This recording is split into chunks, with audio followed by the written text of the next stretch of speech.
Artemis II mission is a test mission of the Orion space capsule. Artemis II will be the first time we put humans on this rocket. We're going back to the moon because it's the next step in our journey to Mars. We were always going to the moon. Pushing ourselves to explore is just core to who we are. That's a part of being a human. And lift off.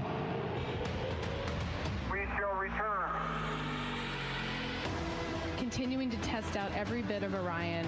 Coming back to Earth, 7 miles a second. When humanity sets big goals, we can bring together genius from around the world. You have the best people on planet Earth putting this vehicle together. That's what's up. To innovate for the benefit of humanity and to inspire the world through discovery. And here we go.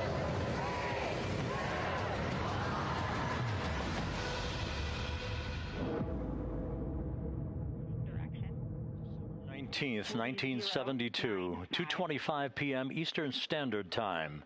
The Command Module America splashes down in the Pacific with Gene Cernan, Ron Evans, and Jack Schmidt aboard as the Apollo 17 mission came to an end, along with humanity's first series of expeditions to the moon. Today at this hour, you are looking live at our planet from the Integrity spacecraft, heading for a splashdown in the Pacific off the coast of San Diego just 1 hour and 35 minutes from now. And good day from the Artemis Flight Control Room here at the Johnson Space Center in Houston, where the entry flight control team is on duty at this hour, led by Flight Director Rick Henfling, joined on console with the voice you'll hear talking to the crew throughout the course of the day. That is Jackie Mahaffey, second from your left. Everything has gone extremely well as we are closing in on the return of Artemis's astronauts from their flight around the moon, an historic lunar flyby that will culminate with that splashdown in the Pacific off the coast of San Diego just 1 hour and 35 minutes from now. And with that, it's a good entry pad, and we can continue in the procedure. Integrity. You're looking at a live view inside Integrity. Reid Wiseman on the left doing a fist bump with pilot Victor Glover on the right, and down in the middeck area just below their feet, suited up in their launch and entry suits, are mission specialists Christina Koch and Jeremy Hansen of the Canadian Space Agency. A number of milestones yet to unfold before splashdown just over an hour and a half from now. Earlier today, the crew woke up at about 10:35 a.m. Central Time. They completed the final major maneuver of the flight, that being the return trajectory correction 3 burn. It was an 8-second burn that fine-tuned its trajectory to enter a corridor over the Pacific Ocean a short time from now. That will be the point of entry interface, where the crew will reach the first traces of Earth's atmosphere at an altitude of 400,000 feet. The crew moved into its entry checklist just after 4 p.m. Central Time, suited up in those launch and entry suits, conducted leak checks, and now are in the final stages of their entry checklist. Instruction 115 of entry checklist. SM separation ATP is go. Houston copies. The next major milestone on the route home. Fully zipped, and they're working on EBS and then seating up. We copy. Thanks for the status. Jackie Mahaffey talking to Reid Wiseman aboard Integrity. The spacecraft now about 12,000 nautical miles from the Earth's surface. The next major milestone on tap for the crew will be the handover of communications from the Deep Space Network to the Tracking and Data Relay Satellite System.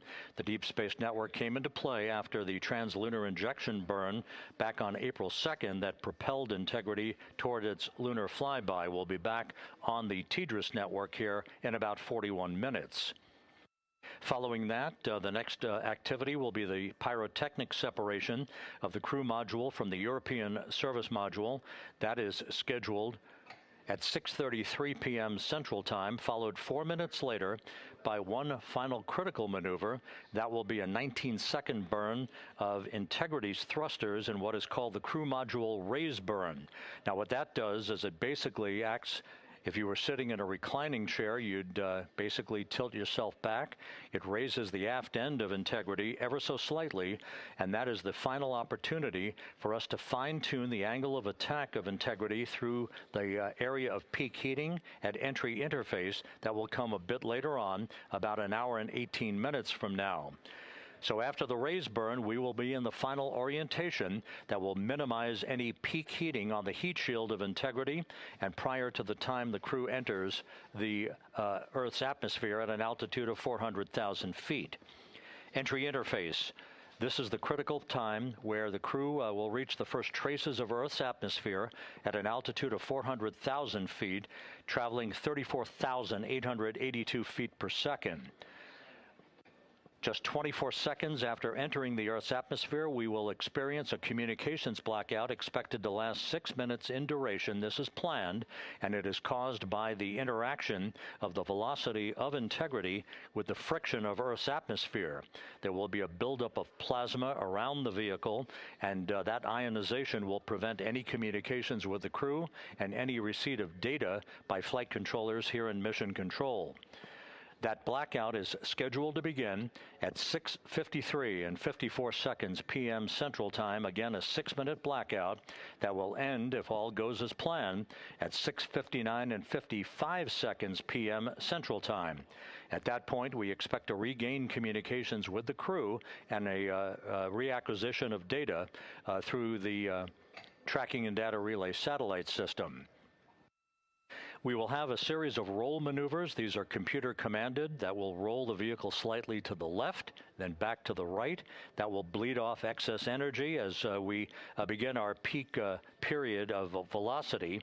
We expect to reach a maximum velocity of 24,661.21 miles per hour, equivalent to about Mach 33 times the speed of sound, shortly after we enter that blackout period. Once we exit the blackout period, of course, we're in the denser regions of the Earth's atmosphere, and then we get set up for the parachute deployment sequence. First, the deployment of 3 forward bay cover chutes that will pull essentially the top forward bay cover off the very top of the Integrity vehicle. That will be followed by the deployment of drogue chutes, and then the final deployment of a series of 3 main parachutes at 7:04 and 44 seconds p.m. Central Time. From that point on, it is about 3 minutes or so until splashdown. Splashdown scheduled at 7:07 and 8 seconds p.m. Central Time at a gentle speed of 19 miles an hour. So just to give you some perspective, at the time that we enter the Earth's atmosphere, we're traveling somewhere around Mach 32. We will splash down at a speed of about 19 miles an hour. The G-forces that will build on the crew members inside Integrity will build to about 3.9 Gs. That is what is expected and what they have trained for and what the spacecraft is designed to support.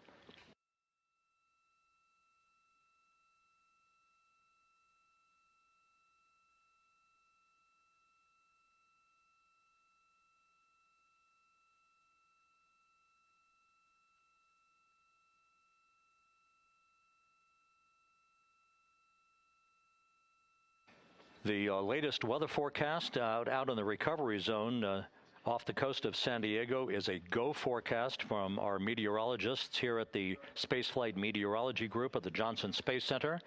And standing by on the deck of the USS John Murtha is my colleague from the Kennedy Space Center, Megan Cruz. Megan?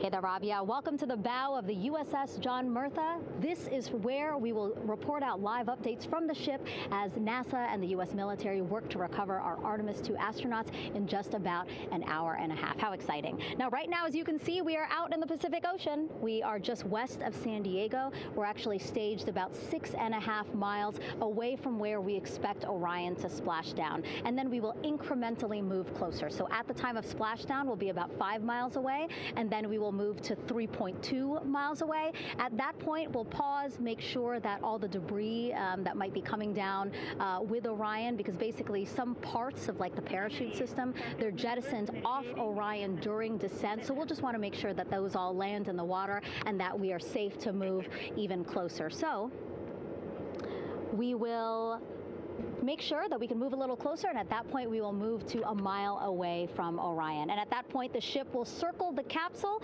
while NASA and Navy recovery forces work to get our astronauts out, and we should have great views of the bow from here. But also we have a ton of cameras all around the ship. For example, we actually have some cameras right to the left of me here on the bow. These are very strong, stabilized cameras. We can really get up close to make sure that we are sharing all the images we have available to you. We also will have some views from above. We actually have 5 planes providing live views of splashdown today. In fact, some of those aerial assets just took off from San Diego minutes ago.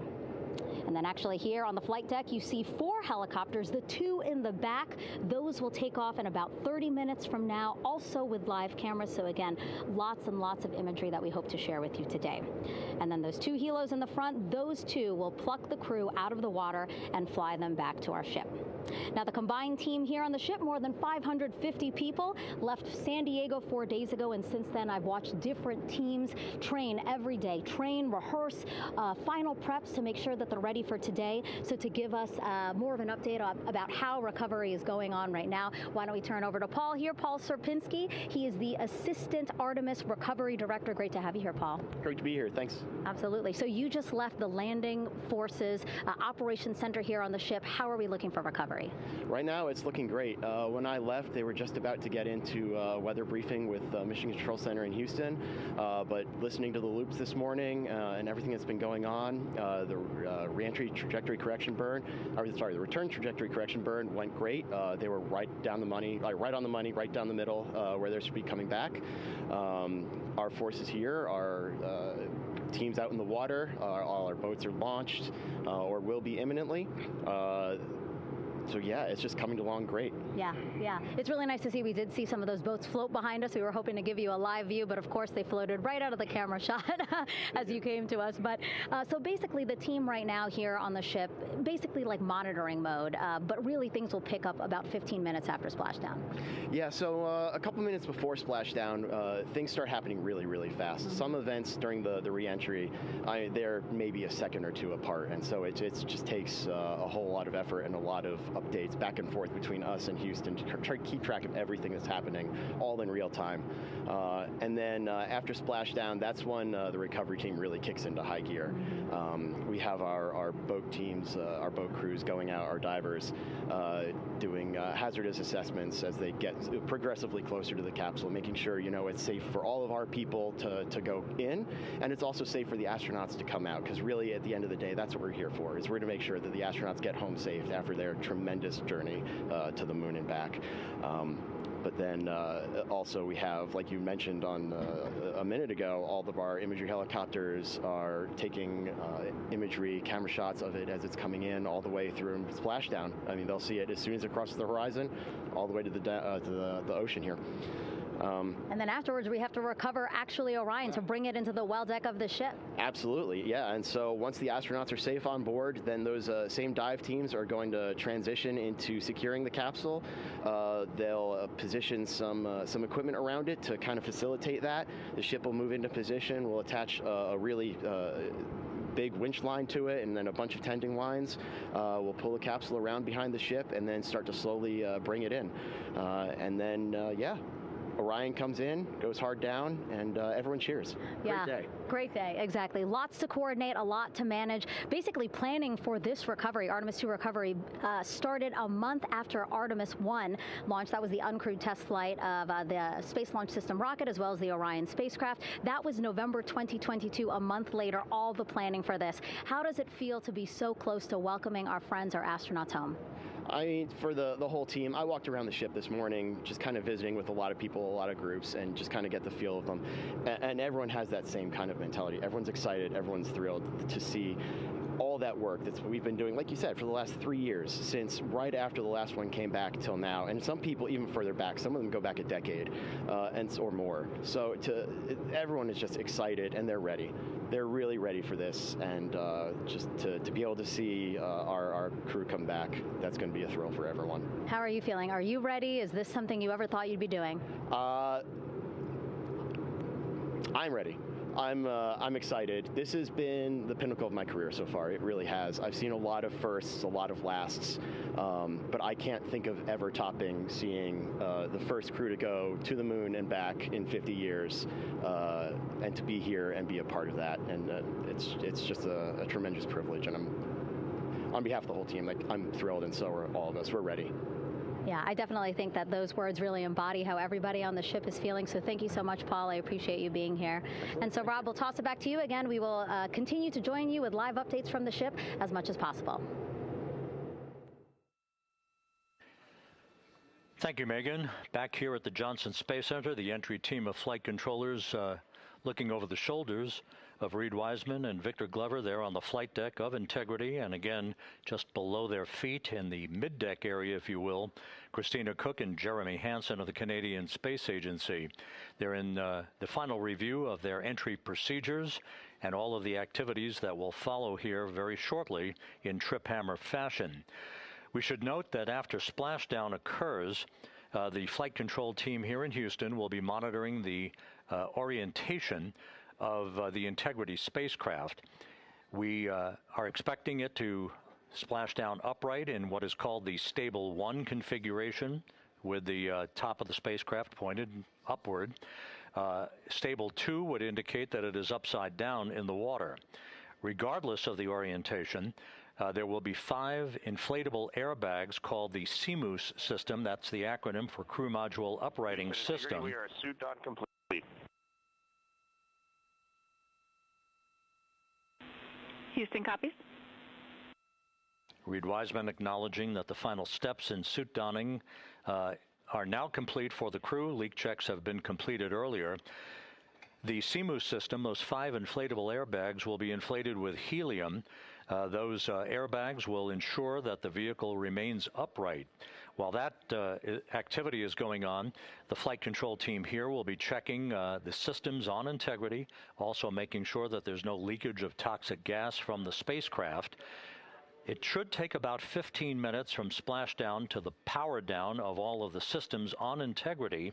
And at that point, assuming everything is in a nominal fashion, then the green light will be given for the Navy recovery teams to begin to make their way closer to Integrity to begin the erection of a large inflatable life raft called a front porch that will be buttressed up alongside the hatchway to the spacecraft.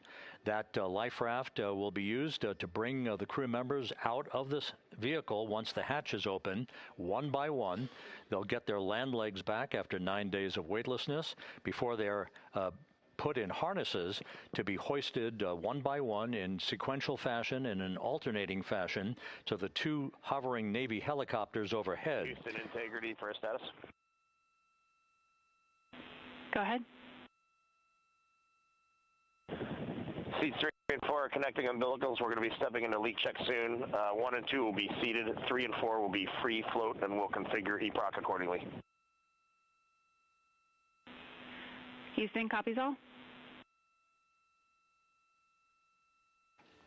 Reid Wiseman talking about the current procedures with the suiting of the crew members and subsequent leak checks, a final leak check for all 4 crew members. Everything is actually running a few minutes ahead of schedule.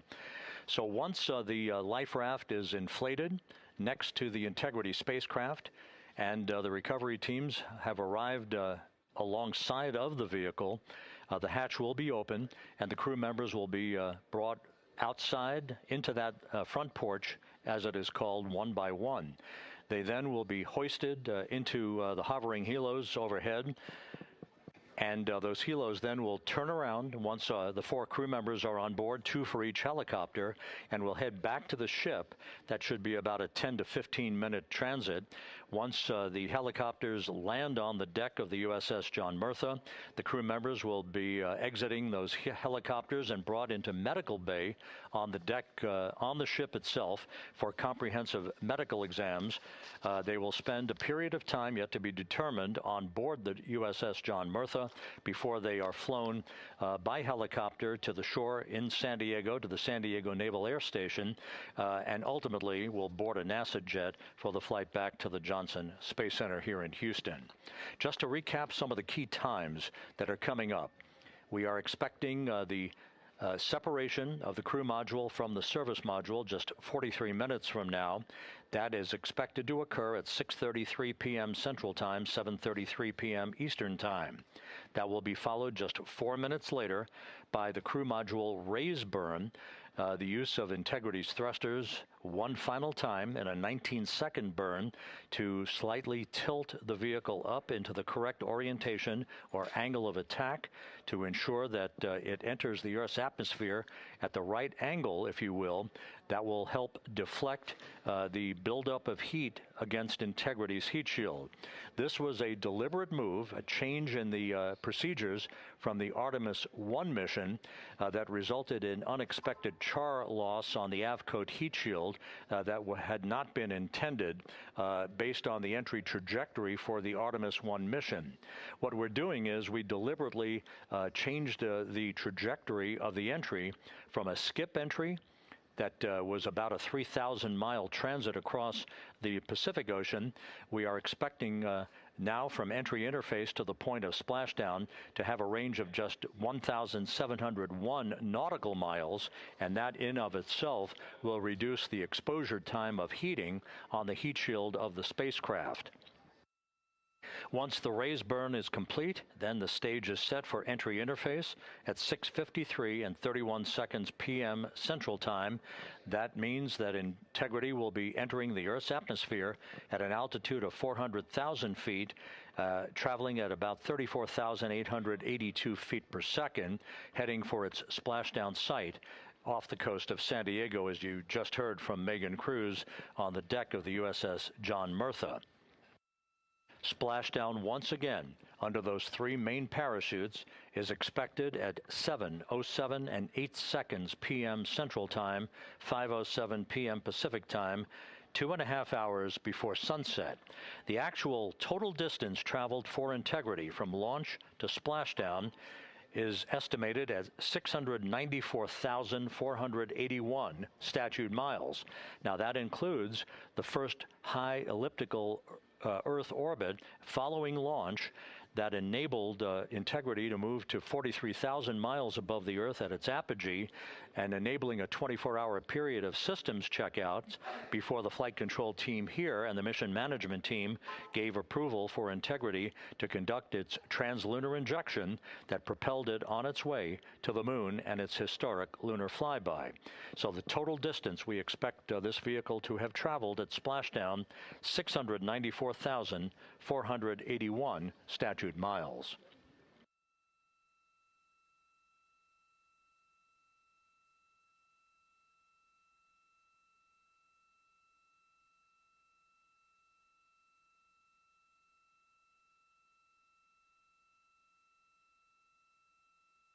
With everything proceeding on track and on time aboard Integrity, the vehicle system's in excellent shape as the Earth grows larger in the field of view. Let's go back to the USS John Murtha and Megan Cruz, who is standing by.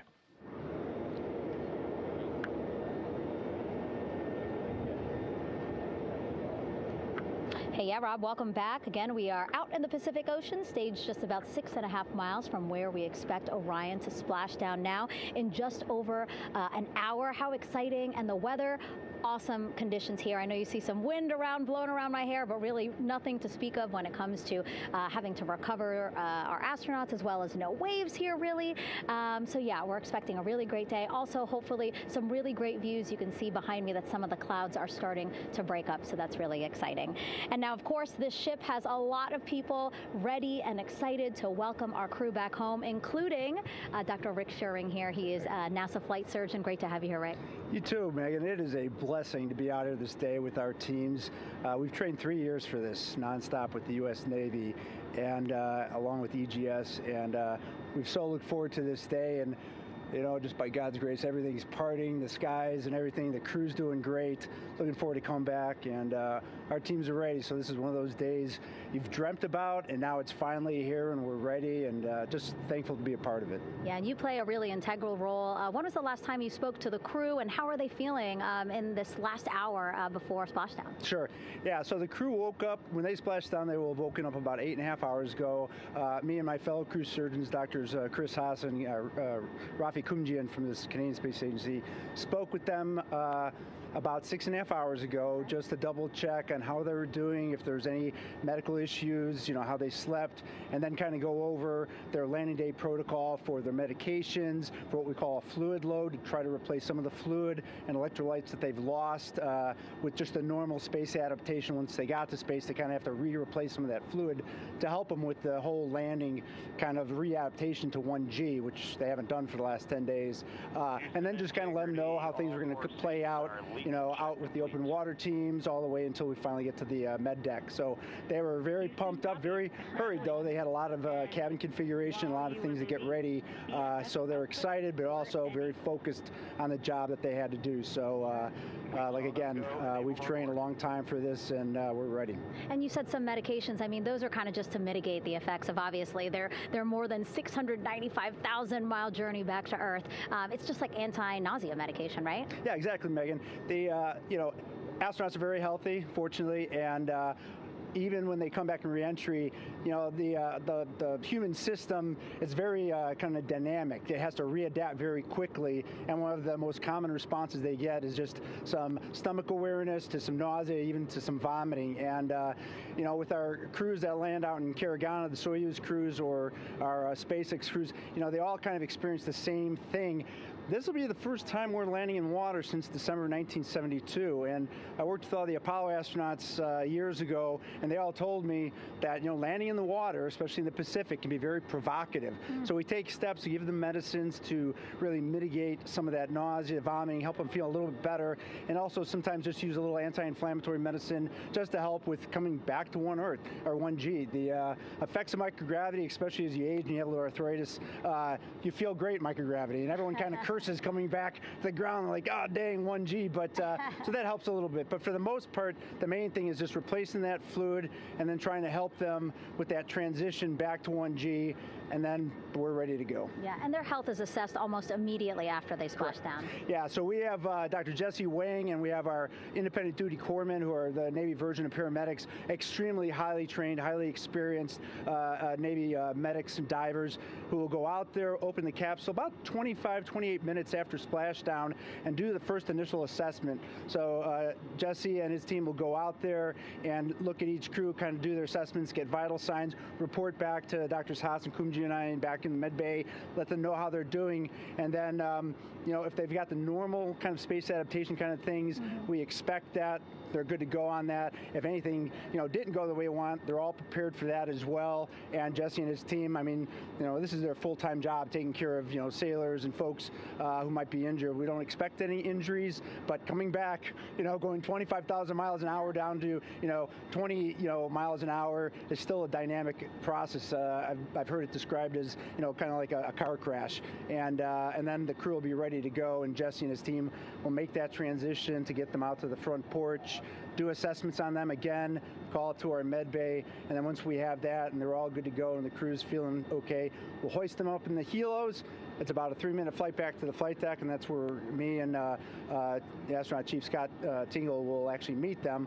I'll get eyes on them, make sure they're all good, just take very slow transitions, and then one by one we'll either get them out with the SMTs, the SAR med techs, under each arm, just, you know, kind of just walk them very slowly to med bay, which actually helps them acclimate back to 1G. Or if they really don't have their sea legs back yet, then we might put them in what we call a stair chair, which will be right behind them, and then just very slowly kind of get them back into med bay to start our full assessments for the team. Yeah, so a really great team here to support them as soon as they get back, and also all throughout the mission, of course. You talked a little bit about this, but obviously, you know, we have seen astronauts return from the International Space Station for over 25 years, so we kind of know that that journey, how it affects the body. But yes, we're talking about humans returning from the moon for the first time since 1972. How is this different from your perspective? So it's different in one very significant respect.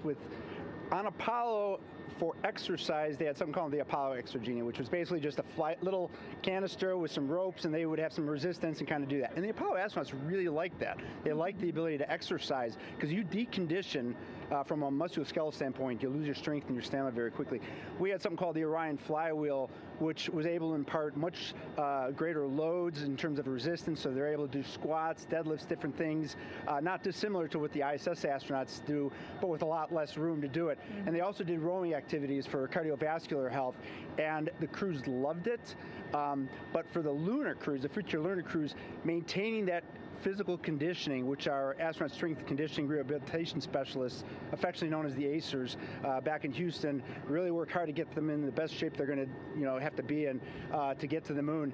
That device hopefully will maintain that. And Apollo only had about a 4.3-day journey to the moon. Our astronauts are going to have about a 10 to 14-day journey. Right. So maintaining that physical fitness, that strength and stamina is going to be crucial for the success of being able to do those very physically demanding lunar EVAs. Right. So we're very excited about what the astronauts have said about the device and what they have to say about the role exercise plays, going to the moon. And also the mental benefit. Sure. They just really like sweating, breaking the sweat, and actually just feeling like they're just getting a workout. Right. Thank you so much, Rick. I really appreciate it. I know they're going to be in good hands, so we'll let you get back to it. Thank you so much. Megan, thanks for the time. Back to you, Rob. Okay, Megan, back here in Mission Control in Houston. Everything is moving along in order. This view of Reid Wiseman on the left, Victor Glover on the right. We have good suit leak checks. Everything aboard integrity is in excellent shape. The vehicle, with the Earth growing larger and larger in the field of view, we're now just about 8,200 nautical miles away from Earth and closing in for a splashdown just 1 hour and 5 minutes from now.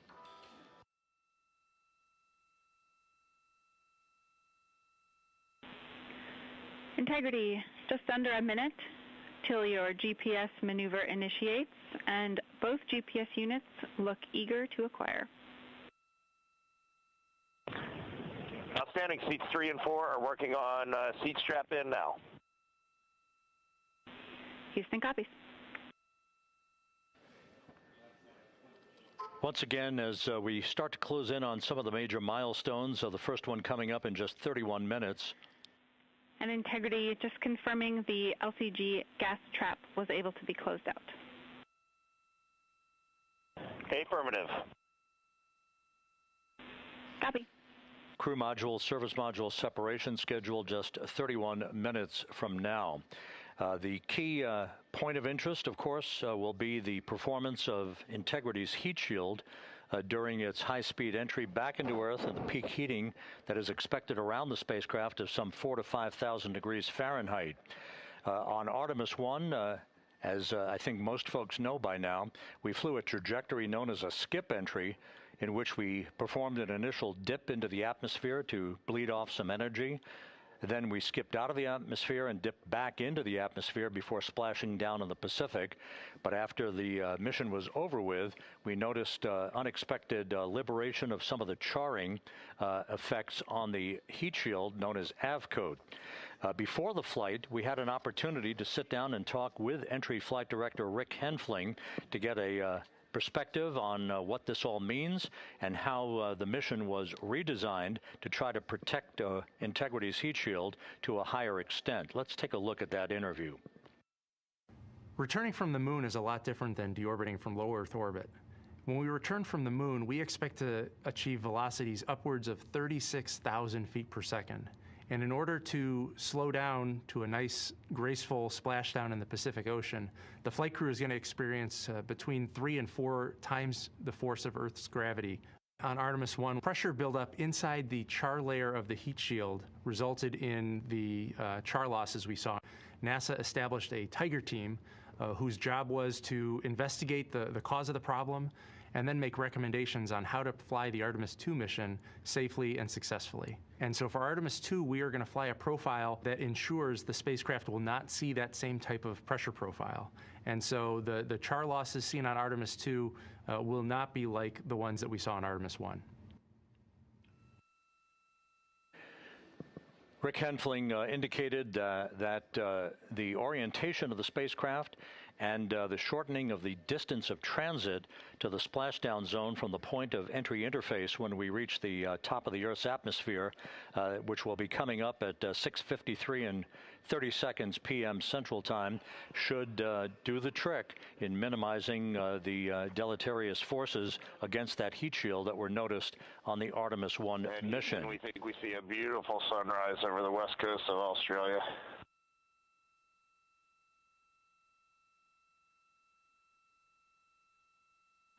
We copy. Commander Reid Wiseman reveling in his final hour in space on this mission as Integrity is passing over the southwest coast of Australia now at an altitude of some 7,600 nautical miles. That will begin the southwest and northeasterly transit across the Pacific Ocean. Let's talk a little bit more about some of the highlights and some of the numbers associated with the points of interest here. We are 27 and a half minutes away from crew module, service module separation. That will be followed about 3.5 minutes later by the raise burn that we've discussed, a 19-second burn of Integrity's thrusters to fine-tune its angle of attack as it enters the Earth's atmosphere.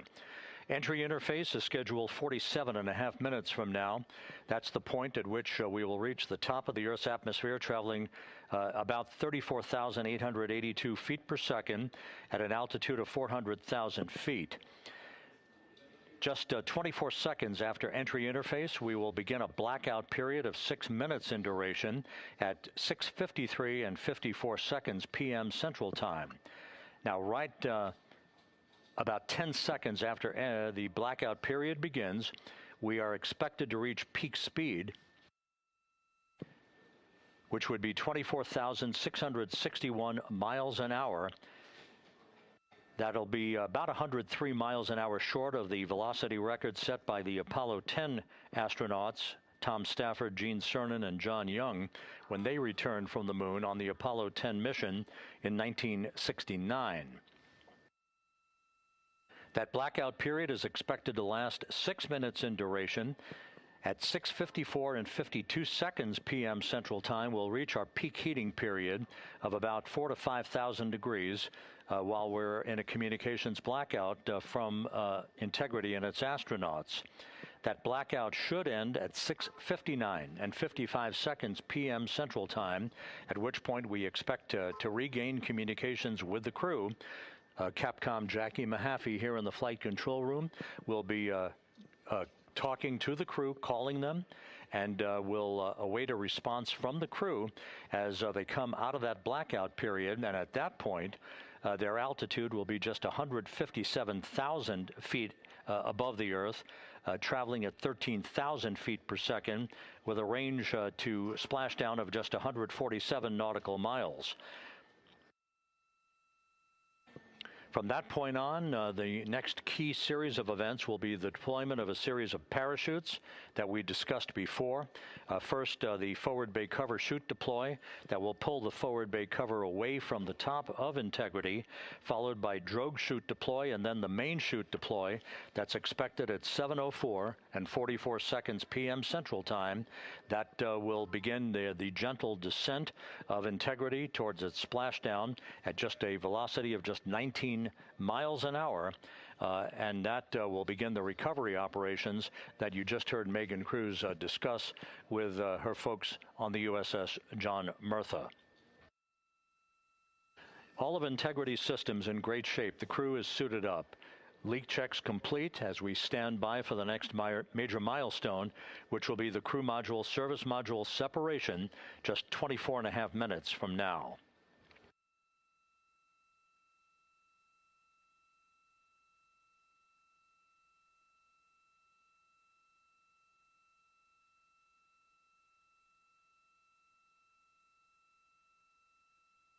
All of the activities from the start of entry interface to the point of splashdown will be quite rapid fire, just 13.5 minutes from the point at which we begin descent into the Earth's atmosphere till splashdown.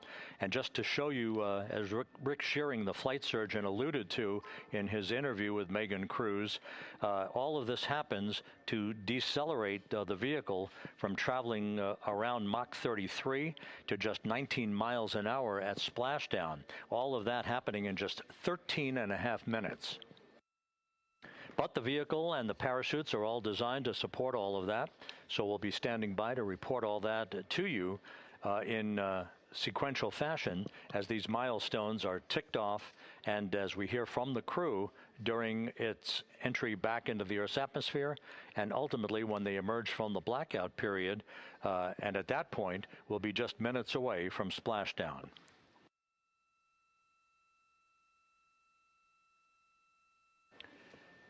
So with all of those preparations ongoing, we can return here briefly for another report from the USS John P. Murtha and Megan Cruz. Megan?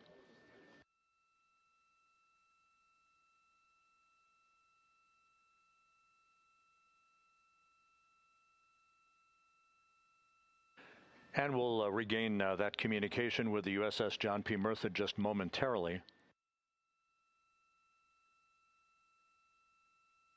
In the meantime, everything is on track aboard Integrity, the flight control team here in Houston, led by Entry Flight Director Rick Henfling. The voice you will hear talking to the crew is that of Jackie Mahaffey. She will be reporting everything to the crew and receiving their reports as they enter the Earth's atmosphere for their 13.5-minute plunge back into the atmosphere for splashdown off the coast of San Diego. Now we have the ship back with us and Megan Cruz aboard the USS John P. Murtha. Megan? 11 balloon, right?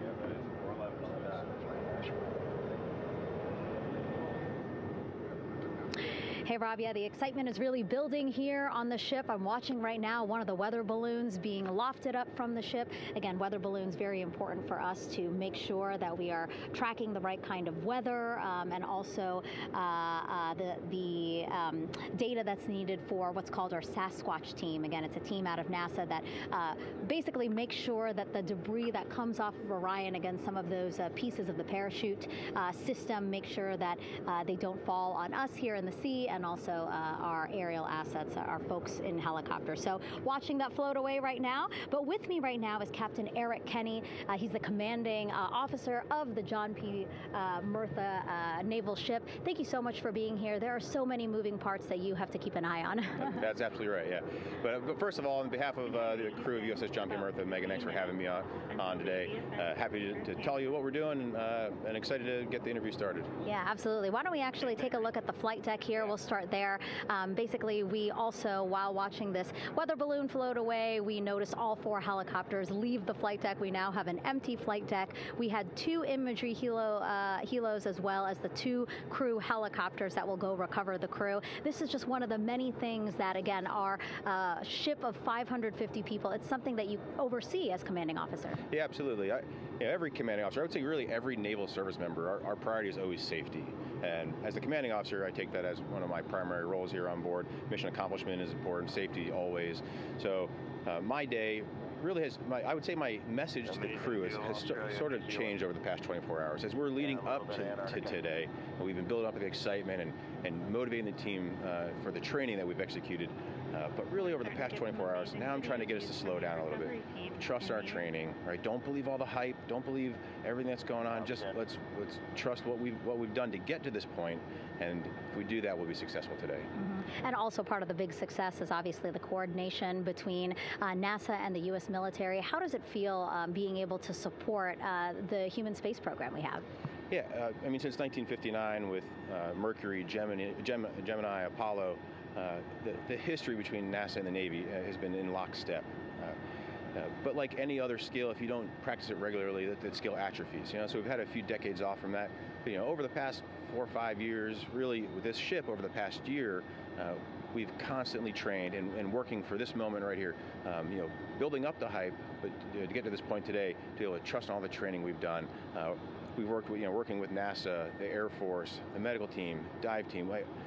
You want to talk about high-performance organizations coming together, working in unison? We are seeing that here on board the USS John P. Murtha, and I can't be more proud of all the work everyone's doing. Yeah, you had some great words this morning saying just that, again, that it's really nice to see everybody working together and so excited. I mean, you just became the commanding officer of this ship back in February. How does it personally feel for you to be a part of this historic moment today? Yeah, I mean, first and foremost, I'd say any opportunity to command any warship in the United States Navy is a tremendous honor, is a pinnacle of any naval officer's career. That being said, as my change of command was approaching, and I realized that Artemis was going to be in the window here, to say that I'm humbled and honored to be here is an understatement. What really just excites me is the opportunity to see this crew, who has been training so hard over the past year plus, come together. It is what inspires me. Listening to NASA and the ownership and pride they take, they make my crew better. I think we're making NASA better together. That synergy is something that I'm happy to see and hopefully take forward with me in my career. Yeah, it's all about partnerships. We couldn't do it without you, and we couldn't have gotten to the moon without our international partners as well. So thank you so much, Captain. It was really great to have you here today. Thanks, Megan. Awesome. All right, Rob, back to you. Thank you, Megan. Back here in Mission Control in Houston. We just had a quick view of the crew. We'll get that view back, and there they are again. Here in Mission Control, the entry team of flight controllers led by Rick Henfling and Jackie Mahaffey serving as the spacecraft communicator. We have just handed over communications links from the Deep Space Network that we communicated with the crew through from the time of the translunar injection burn back on April 2nd. We've just handed back to the Tracking and Data Relay satellite system as we prepare for the crew module service module separation that will take place just 17 minutes from now. With the Earth looming in front of Integrity as it barrels back for a splashdown of the Pacific just 50 minutes from now, we're just 5,700 nautical miles from splashdown. Just one other quick note about the comparison from the Artemis 1 entry profile to the Artemis 2 entry profile and how that is serving as an extra layer of protection for Integrity's heat shield. The Artemis 1 entry had an entry range of some 3,178 nautical miles, a very long downtrack, and a very longer period of exposure to heat loads than we're experiencing tonight. It also had that skip entry profile that we discussed earlier, dipping into the Earth's atmosphere, then back out, then back in. It was about 20 minutes of exposure. Integrity, Houston, comm check on TDRS. Jackie, we have it loud and clear on TDRS. We have you the same. And there's one of the weather balloons being deployed from the USS John P. Murtha.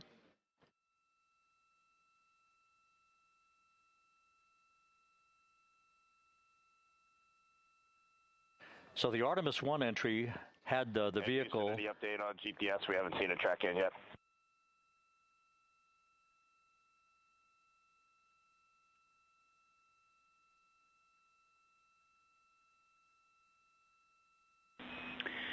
Reid, we are watching. We are starting to get into the window where they may start acquiring, so should be within the next 10 minutes.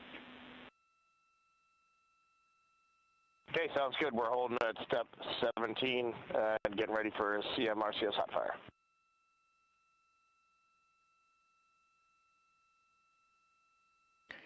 And that exchange indicating that we are expecting to acquire data from the GPS system on board. That'll be a navigational tool that will basically tell Integrity's computers that they're on track down the center line of the corridor for the entry interface that will lead them to their splashdown point.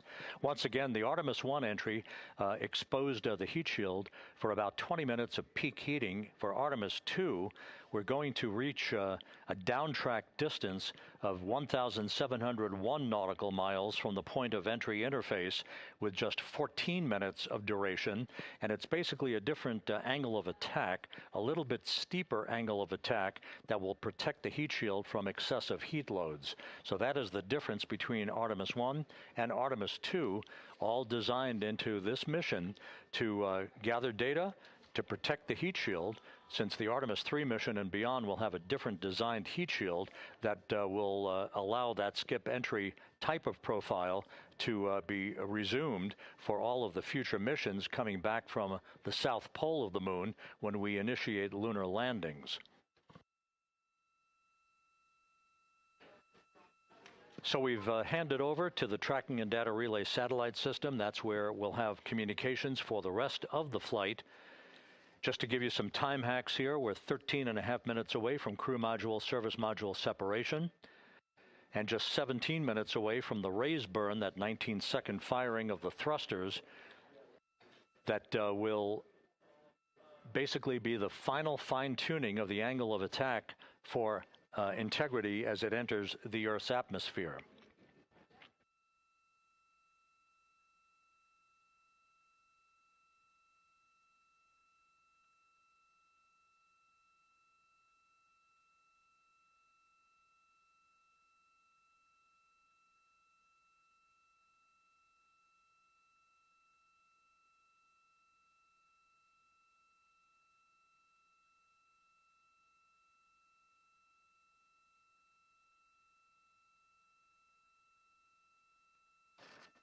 And once again, a dueling box view of some of the assets that are involved in recovery operations today.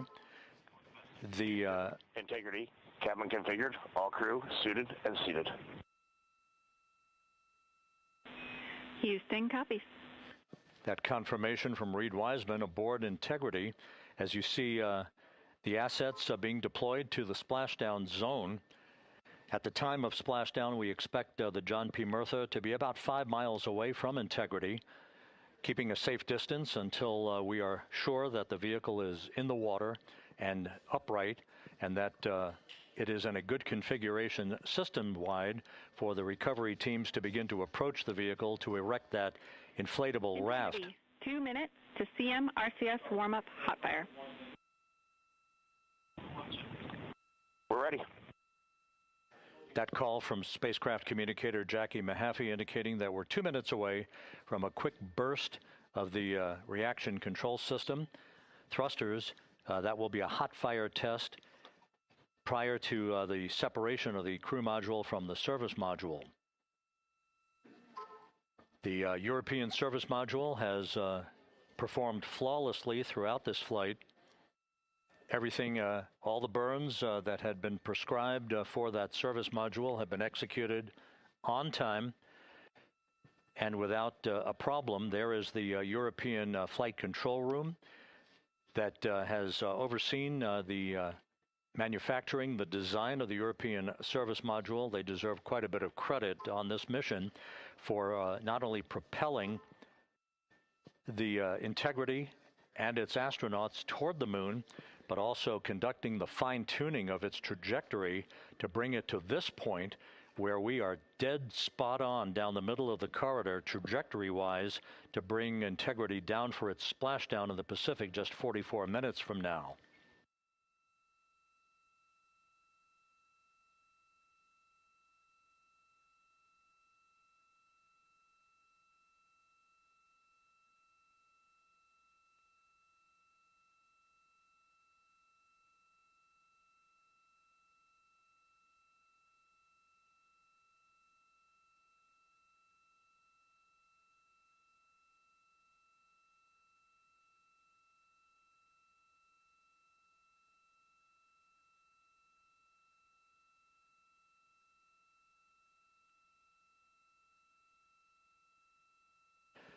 What you're looking at is a computer-generated visualization based on real-time telemetry from Integrity, currently traveling about 16,000 miles an hour.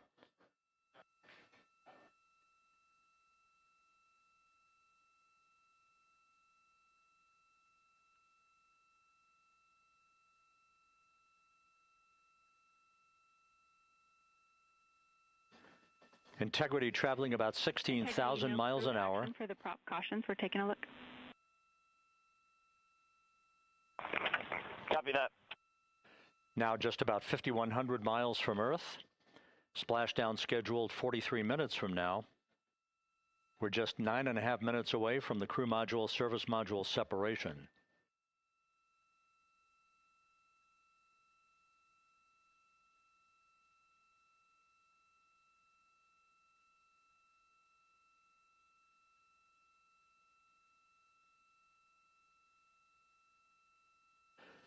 We are confirming. Integrity, we are assessing details, but so far looks like a good hot fire. Looks good on board, Jackie. Thank you.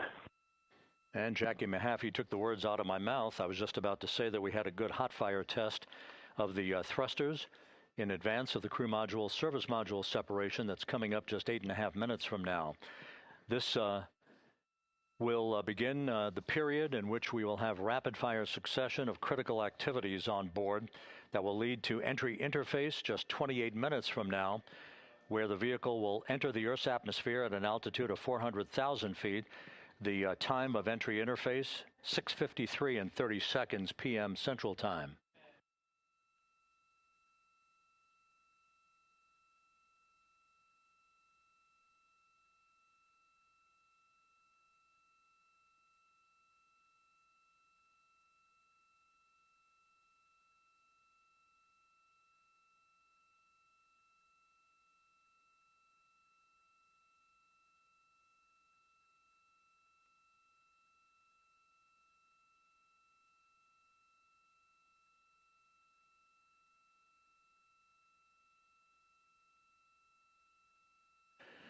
Integrity's astronauts were awakened at mid-morning to begin their entry preparations. And propulsion officer now reports a good hot fire test in preparation for the crew module service module separation.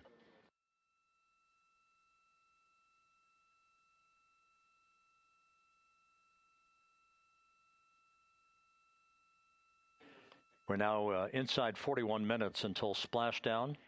Integrity Houston, we have confirmed a good CMRCS hot fire, and although we are not seeing GPS acquired yet, you can skip the troubleshooting steps in 157 for now. Integrity copies.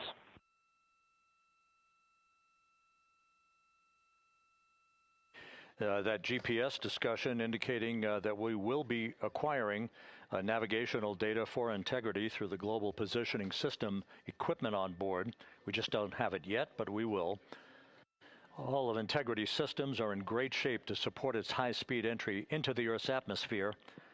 It, once again, will reach a peak speed of 24,661.21 miles an hour. You're calling GPS. We at least have GPS 1 looking good on board.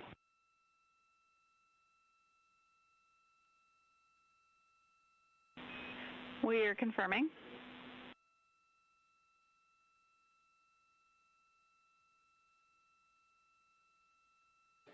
The guidance, navigation, and control officer here in Mission Control confirming that we have good lock on GPS data.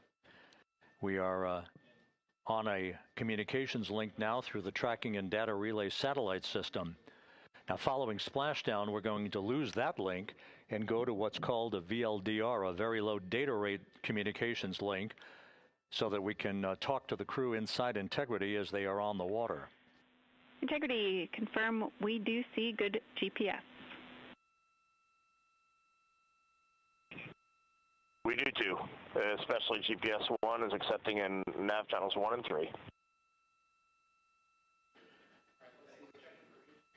That GPS data is basically telling Integrity's onboard computers its position relative to the Earth, but its trajectory and its orientation according to flight dynamics and the guidance, navigation, and control officer is spot on.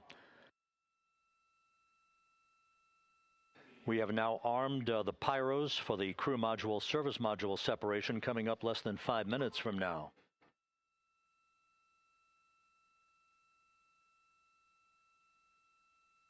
Once again, just 10 seconds after entry interface, we will see Integrity reaching its peak speed of 24,661.21 miles per hour. That will be just seconds before we begin a 6-minute blackout period. Integrity, Houston. Your vehicle is in a good config for CM-SM SEP and go for CM raise. Houston, we see the same on board and copy go for CM raise.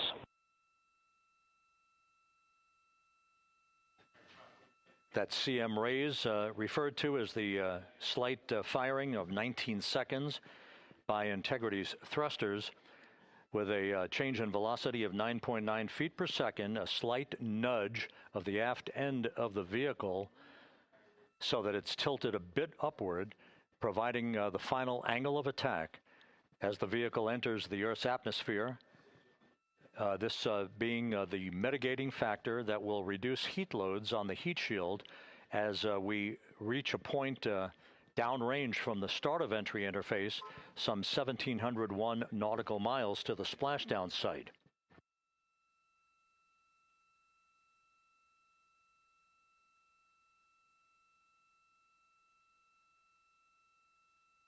Integrity systems in excellent shape.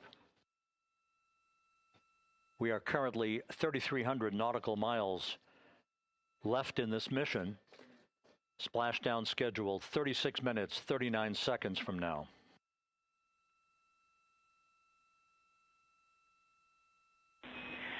Integrity, Houston. For the 2 enabled prop cautions, what happened is while the thrusters were firing, multiple pressure sensors on each of the strings diverged a bit from each other. Those limits look to be set pretty tight. We think it could happen again when the thrusters fire in the future, so we are going to suppress those messages. We concur with suppress, not inhibit. Thank you. That exchange between Jackie Mahaffey, our Capcom for tonight, and Reid Wiseman aboard Integrity, indicating basically to ignore sensor data. All of Integrity systems are in good shape.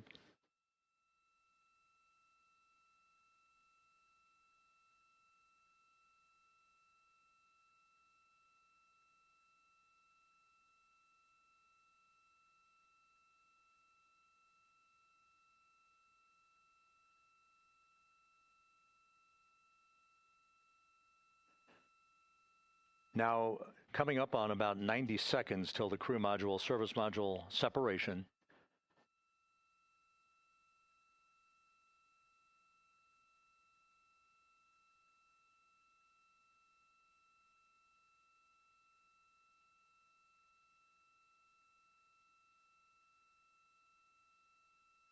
All quiet here in Mission Control as we enter the most critical phase of the completion of this flight. All of the preparatory activities leading up to the vehicle entering the Earth's atmosphere just 21 minutes from now.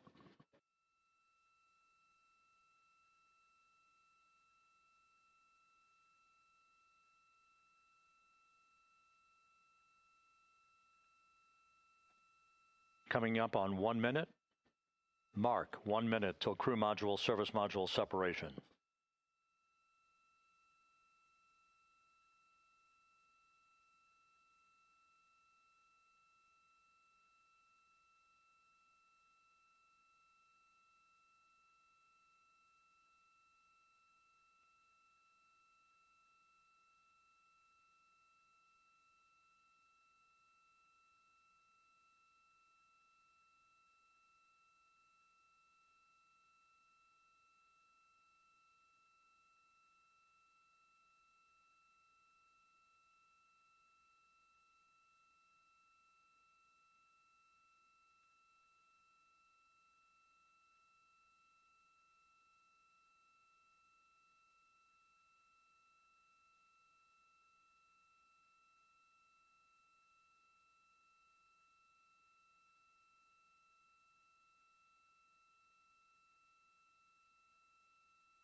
And we have confirmation of crew module, service module separation, and a great view, albeit momentarily.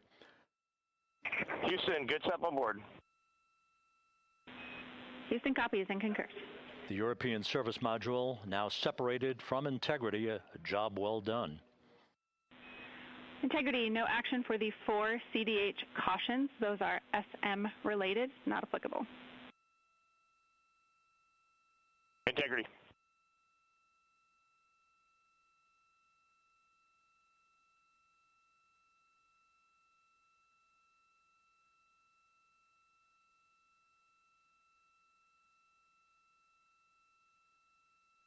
So, with Integrity now flying free on its own for the remaining 32 minutes of this mission, next up, the raise burn, a 19-second firing of Integrity's thrusters. Good GPS 2.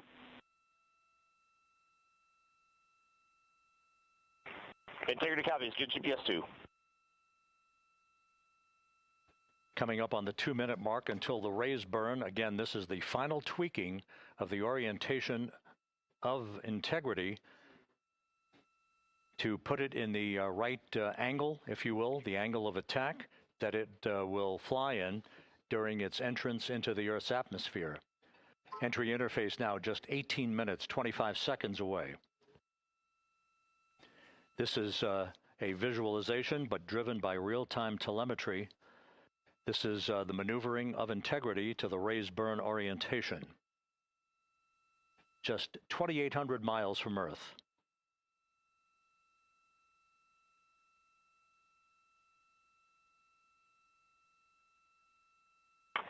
Houston, we got a great view of the European Service Module out the window with the sun hitting the side and the solar rays and the NASA worm right there. It's a beautiful looking machine. Roger.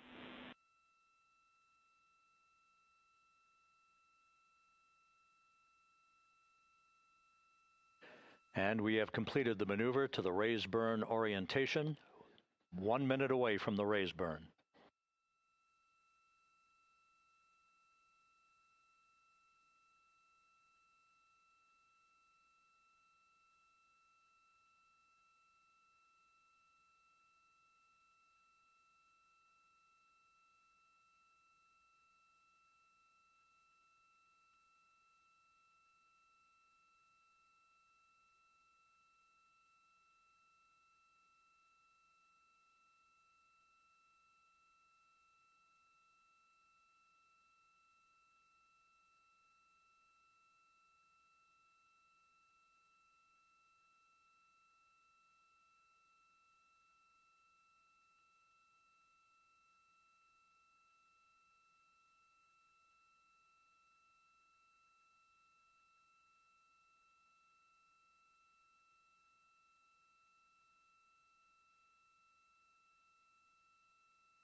And the crew module raise burn is underway, a 19-second firing of the thrusters, and we have a completion of the burn.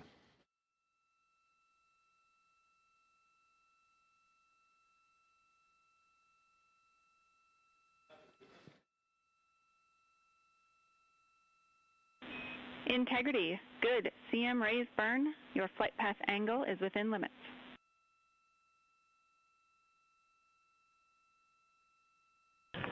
Integrity copies. Looks good on board, Jackie. So the final maneuver is now complete. Our trajectory for a splashdown in the Pacific 29 minutes from now is set and will not be amended any further. And we have the right angle of attack to mitigate any excessive heat loads on the vehicle during entry interface. Integrity, Houston, a heads up about comm coverage. When you perform the 180 roll, for the first minute or so in that attitude, we expect about a minute LOS. We copy.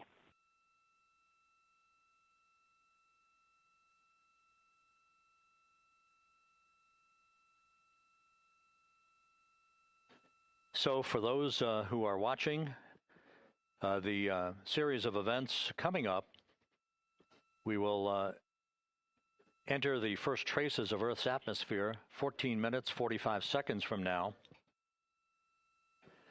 6:53 and 30 seconds is what is pegged for entry interface at an altitude of 400,000 feet, traveling at approximately 34,800 feet per second, range to touchdown or splashdown 1,701 nautical miles. 24 seconds after entry interface, we will enter a 6-minute blackout period in which we will lose communications with the crew. This is expected due to the buildup of plasma around the vehicle. That's an ionization effect due to the collision, if you will, of the velocity of the spacecraft with the friction of the Earth's atmosphere. That 6-minute blackout is expected to begin at 6:53 and 54 seconds p.m. Central Time. During that period of time, we will reach our peak speed of 24,661 miles per hour. That comes just short, based on unofficial data from the flight dynamics officer right now, will come just short of the velocity record set by Apollo 10 of 24,791 miles per hour in 1969. We expect peak heating on the vehicle at 6:54 and 52 seconds p.m. Central Time, a minute and 22 seconds into entry interface. At that point, we will be just 204,000 feet above the Earth, traveling at 33,000 feet per second. The blackout period is expected to last 6 minutes. We expect that blackout period to end at 6:59 and 55 seconds p.m. Central Time. From the end of the blackout period until splashdown, it is just 7 minutes, at which point we'll start deploying the series of parachutes to slow integrity down to an ultimate splashdown velocity of just 19 miles an hour. We see the same, waiting for the 180 rolls.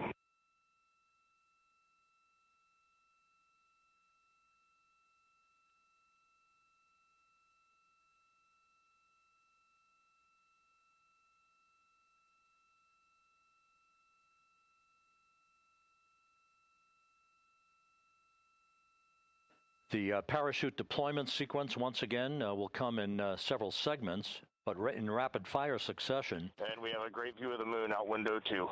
Looks a little smaller than yesterday. Guess we'll have to go back.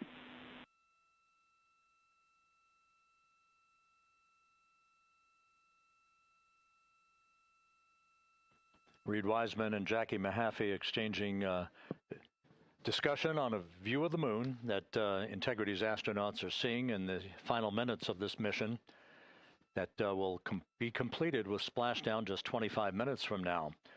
3 forward bay cover parachutes will be used to pull the forward bay cover off the top of the vehicle. Then 2 drogue parachutes will be deployed to slow and stabilize the crew module during its descent, followed by 3 pilot parachutes that will lift and deploy the main parachutes from the forward bay. The final sequence will have 3 main parachutes deployed. These will be 116 feet in diameter, each main parachute approximately 265 feet long when reefed. The parachutes will ultimately slow Integrity down from its peak speed of almost 33 times the speed of sound to a gentle 19 miles an hour at splashdown.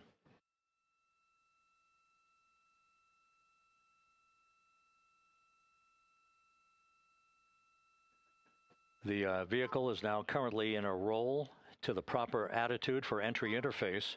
Our trajectory is right on according to flight dynamics.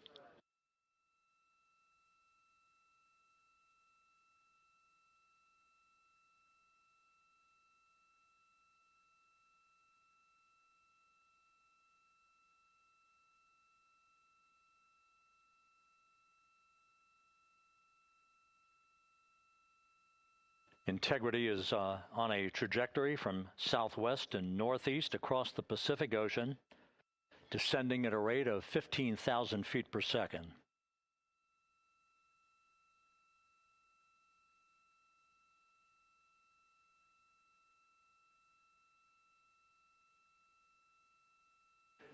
Range to touchdown 4,300 nautical miles, all the systems in excellent shape.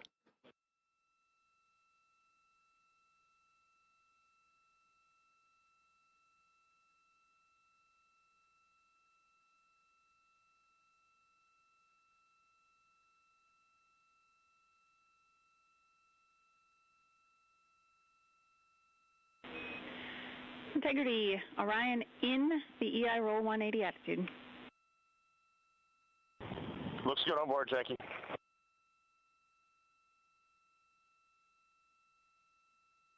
This view out of one of Integrity's windows. We had a call for 3 good barows. Those are barometric pressure sensors that feed altitude and rate of descent information to Integrity's computers that will trigger the parachute deployment sequence. We are less than 9 minutes away from entry interface, 22 minutes from splashdown.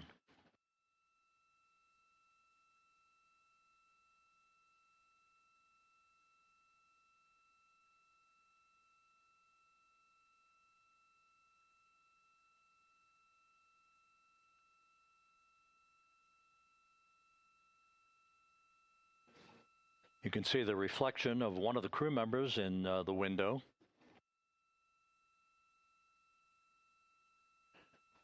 Out in the Pacific, the weather conditions remain go. Just a few clouds, some scattered clouds, winds at 10 knots, wave heights just about 4 feet. A gentle day in the Pacific for the homecoming of Integrity's astronauts.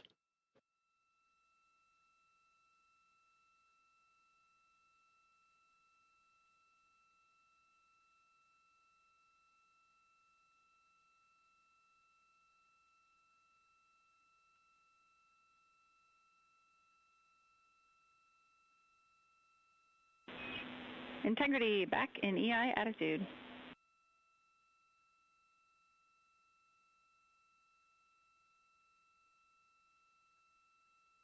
We see the same on board, Jackie.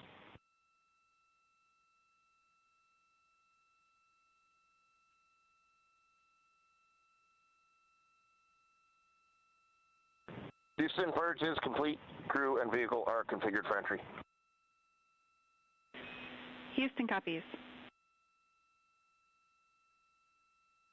And we're in step 37, transferring nav state to BFS.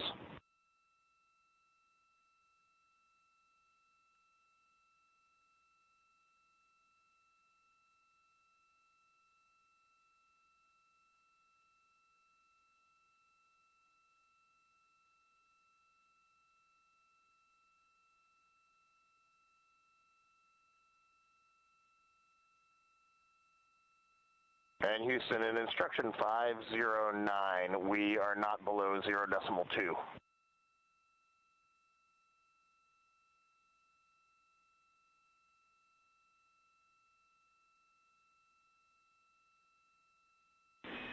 Integrity, no action required.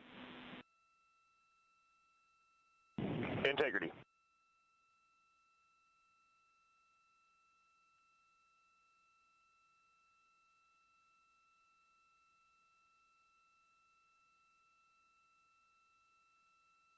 Now 6 minutes away from entry interface. We will hit the first traces of Earth's atmosphere at an altitude of 400,000 feet, traveling about 34,882 feet per second. Range to splashdown at that point will be 1,701 nautical miles.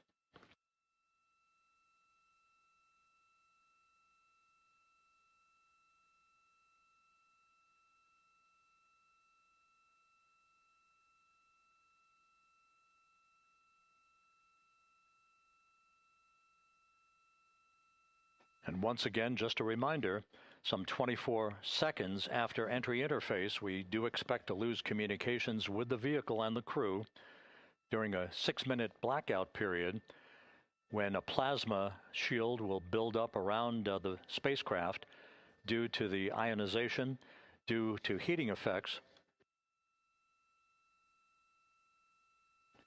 And Flight Dynamics has just confirmed we will have a blackout period of exactly 6 minutes in duration. And once again, that's due to the fact that a plasma buildup around the vehicle will prevent communications and data, so we will not be able to talk to the crew members at that time, nor will we receive data here in the flight control room. Houston, everything is looking good on board. Just confirm no pre-EI downloads. Houston concurs.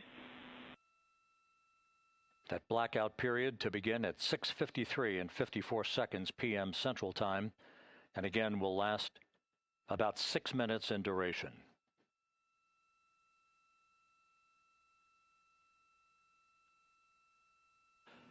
We're 4 minutes away from entry interface.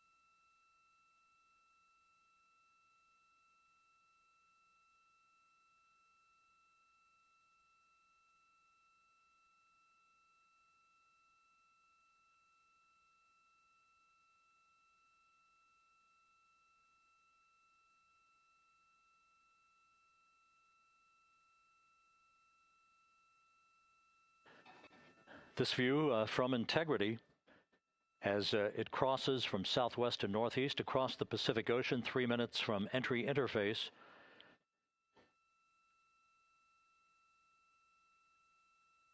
"16.5 minutes till splashdown.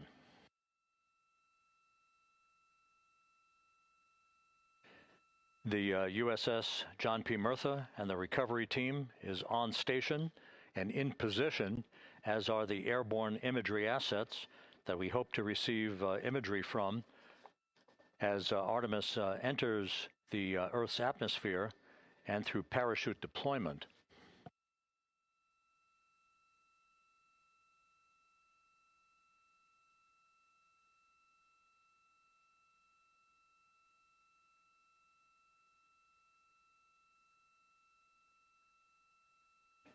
All of Integrity's systems are in great shape. The crew is ready to complete its mission just 15.5 minutes from now. All of the activities today have gone off in perfect fashion. No issues with the vehicle, no issues with the crew. And the weather at the splashdown site is go.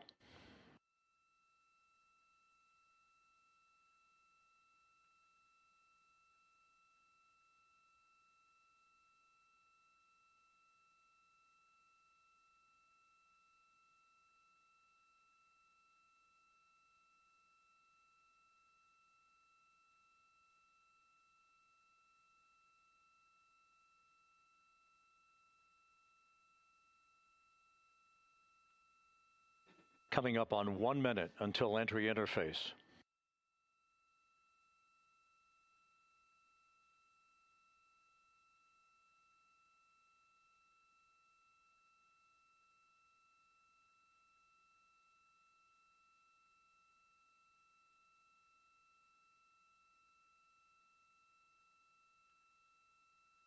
Mark 1 minute until entry interface.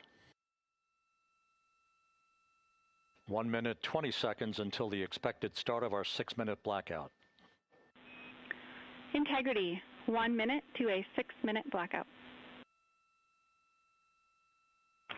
Integrity.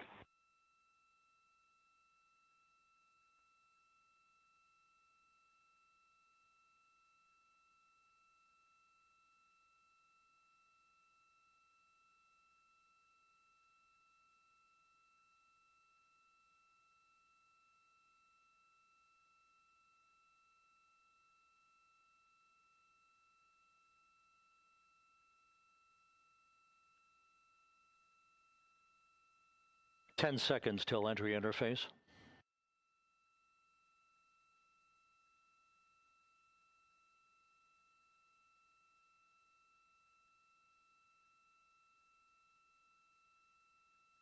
And we have crossed the threshold, now entering the Earth's atmosphere. We're at 400,000 feet, traveling 34,800 feet per second.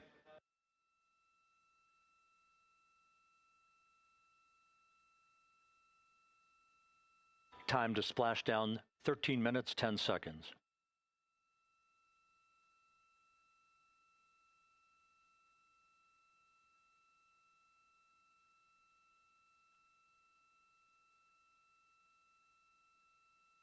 And as predicted, we've entered our communications blackout. This will be a 6-minute blackout period. No voice, no data from the crew.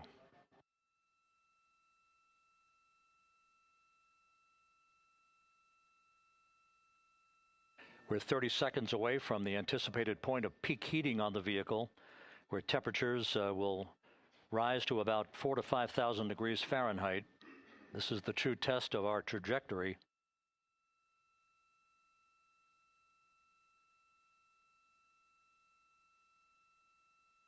And from the G5 aircraft in the vicinity of the splashdown zone, this view of integrity. So that pinpoint of light shows the vehicle as it enters the period of peak heating in the Earth's atmosphere, the first tug of gravity being felt by Integrity's astronauts since their launch back on April 1st.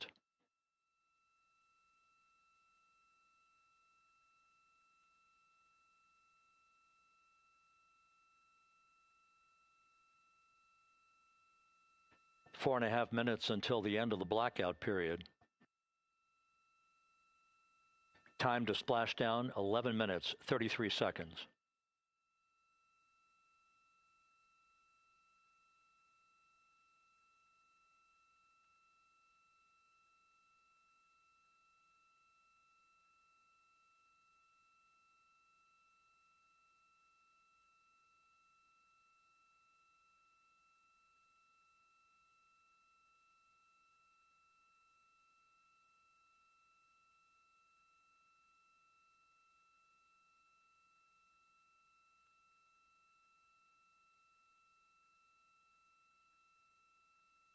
The landing and support officer reports that the P-3 has acquisition on Integrity.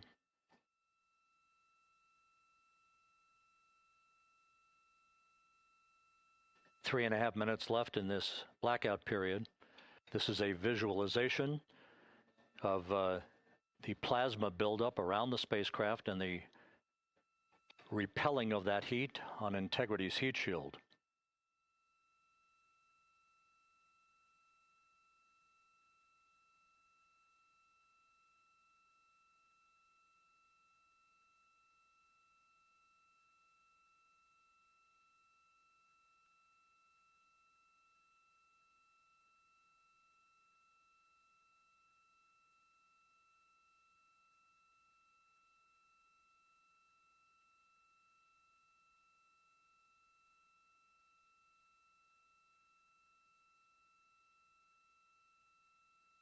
Flight Dynamics reports that airborne assets in the vicinity of the splashdown zone do have a visual on Integrity.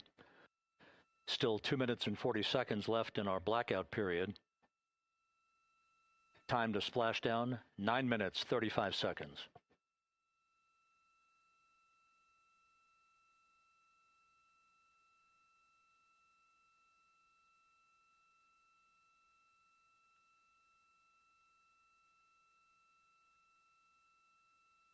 Multiple airborne assets as part of the recovery team all have visuals on Integrity.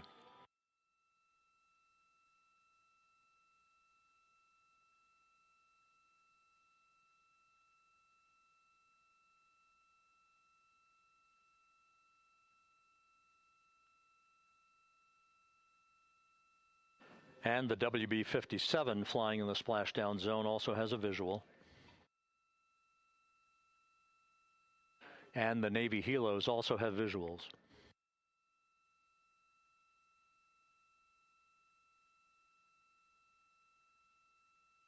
We're still in the blackout period. Still do not have communications from the crew.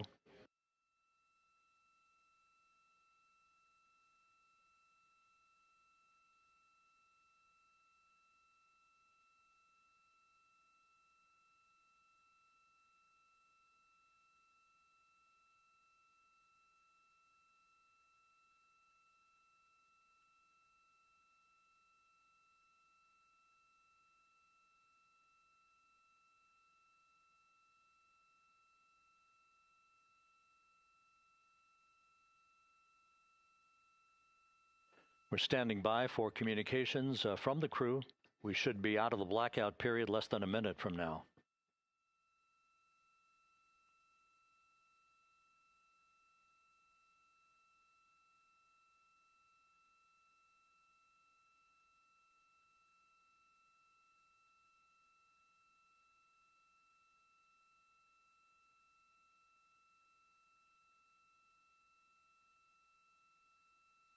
We are now processing data from Integrity.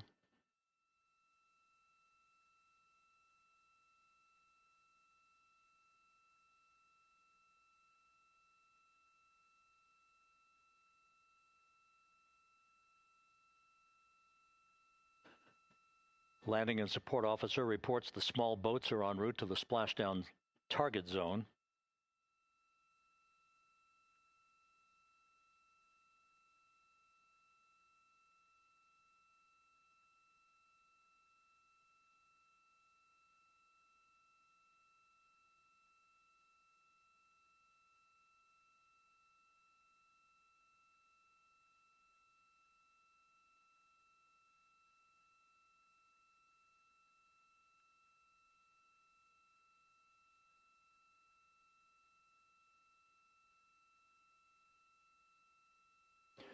Passing through 150,000 feet, our trajectory is perfect. We're getting intermittent views of Integrity. Still waiting to establish voice communication.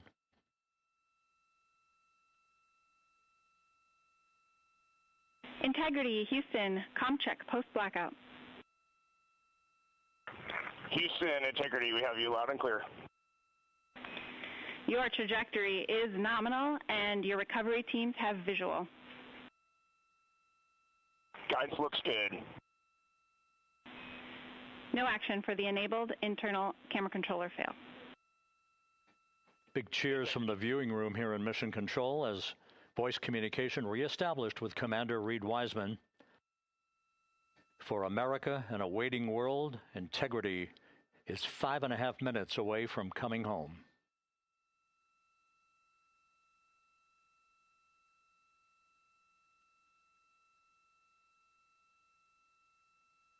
Passing 100,000 feet now. Range to splashdown 19 nautical miles.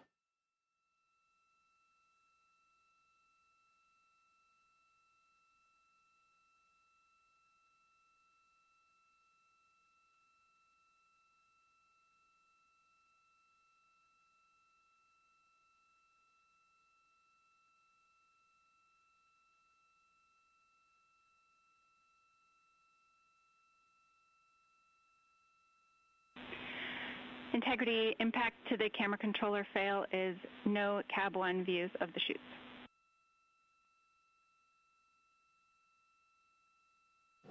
Integrity.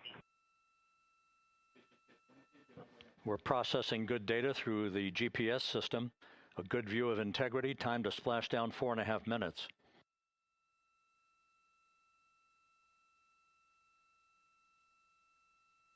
And a view of Integrity from the WB-57. We're at 50,000 feet.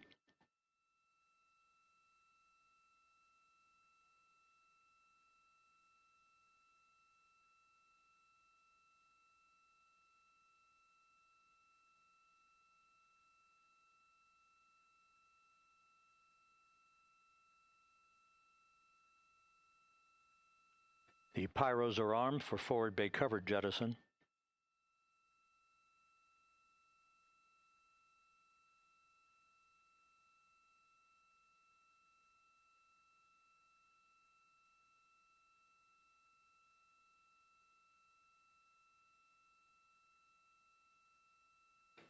And there go the first series of parachutes, and we're on drogues.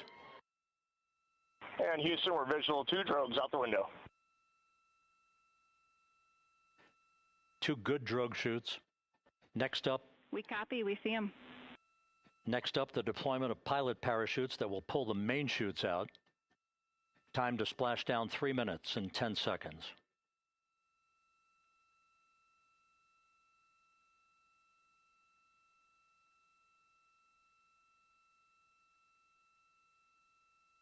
Perfect descent rate according to flight dynamics. Good rates on 2 drogues.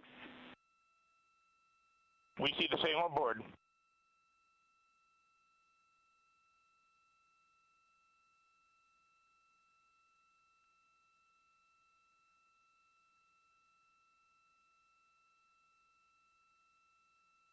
Passing through 10,000 feet, still on drogues.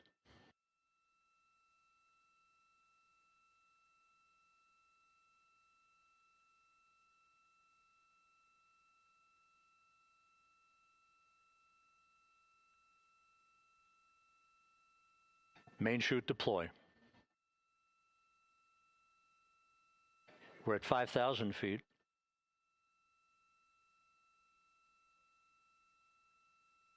Search and recovery beacon has been activated on integrity. And we have 3 good main chutes. Good 3 main chutes, good reefing, good descent rate. Good rates, and we see 3 good-looking parachutes.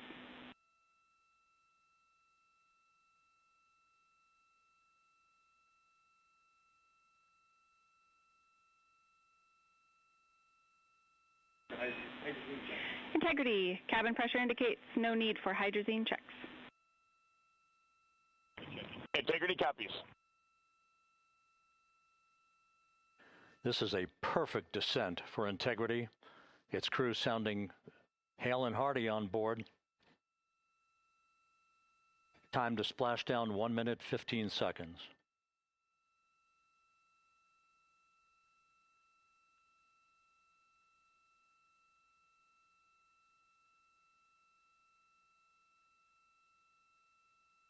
Integrity about to complete a journey spanning 694,481 miles from its launch from the Kennedy Space Center back on April 1st, and a trip around the moon.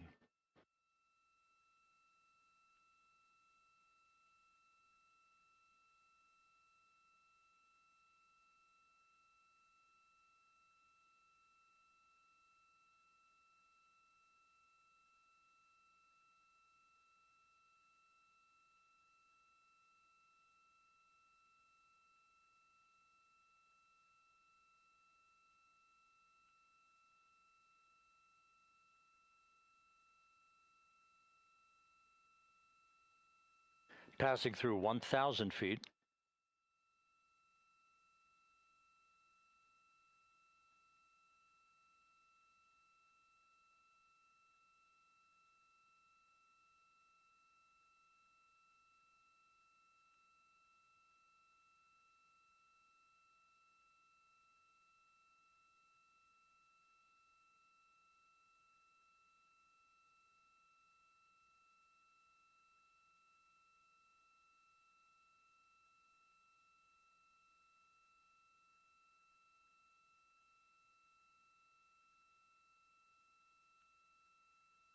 Houston Integrity, splashdown, sending post-landing command now.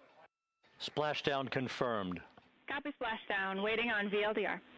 Splashdown confirmed at 7:07 p.m. Central Time, 5:07 p.m. Pacific Time.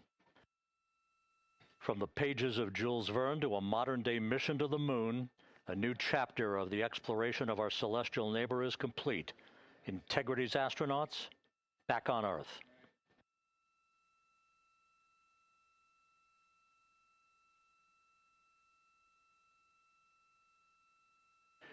And the landing and support officer reports the vehicle is stable 1.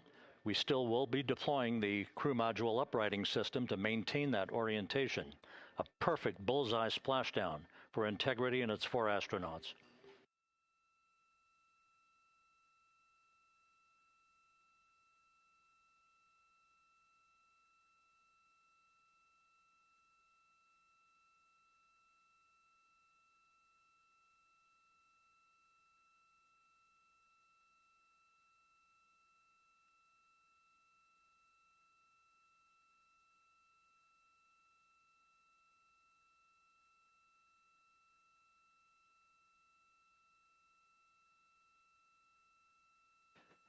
The unofficial splashdown time, 7:07 and 47 seconds p.m. Central Time. We'll get that refined for you.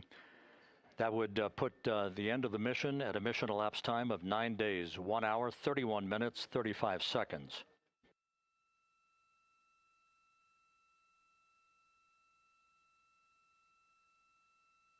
And we're configuring for very low data rate.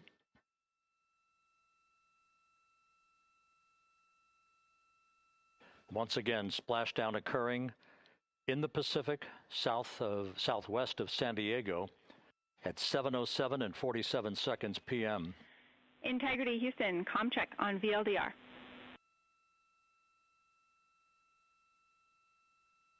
Houston, we have you loud and clear on VLDR. How else?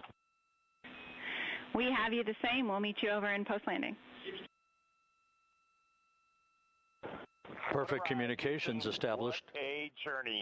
We are stable 1, 4 green crew members. Houston copies all. Reid Wiseman reporting 4 green crew members. That is not their complexion. That is the fact that they're in great condition. That's what that means. So stable 1, upright. The crew module uprighting system is being deployed. The 5 airbags being inflated through helium to maintain the upright configuration for the vehicle. This was a textbook entry and a textbook touchdown for Integrity. Reid Wiseman, Victor Glover, Christina Koch, and Jeremy Hansen back on Earth after a journey around the moon.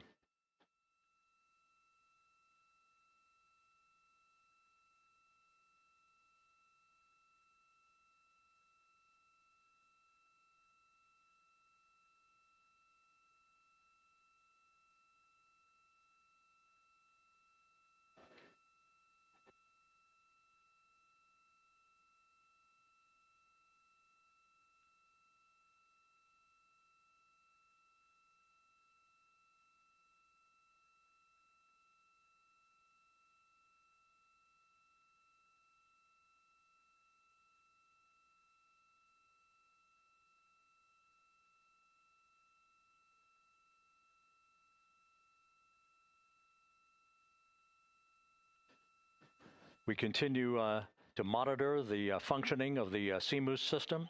The airbags are being inflated to maintain a stable 1 or upright configuration. And there's a good view from one of the naval helicopters hovering overhead. Reid Wiseman reporting 4 green crew members, meaning they're all in excellent shape.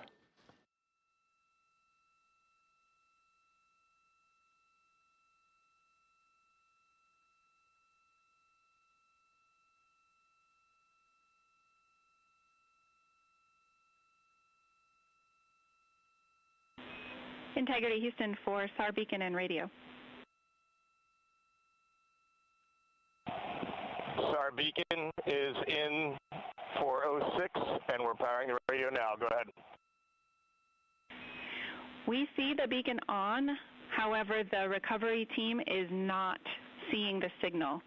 Your SAR radio uses the same antenna, so you may run into trouble with the radio. Okay, copy. We are also powering up the sat phone now.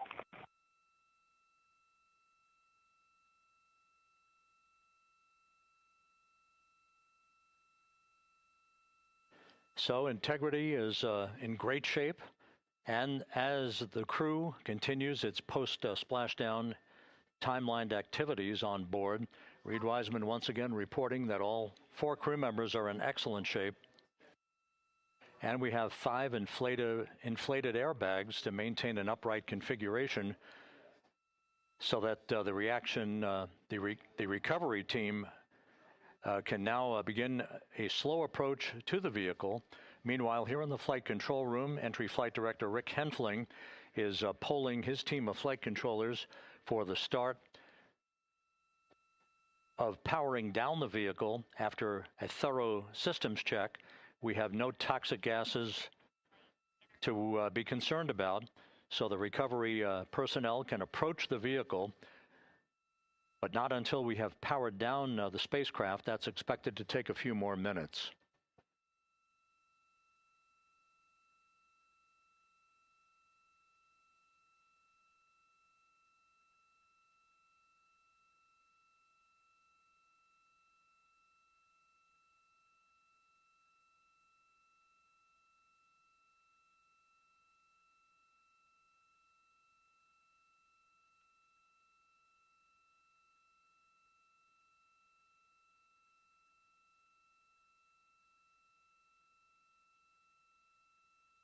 Integrity back on Earth following its historic flyby of the moon. It was, for all intents and purposes, a textbook mission. On 28 per hour remain on this frequency. We copy.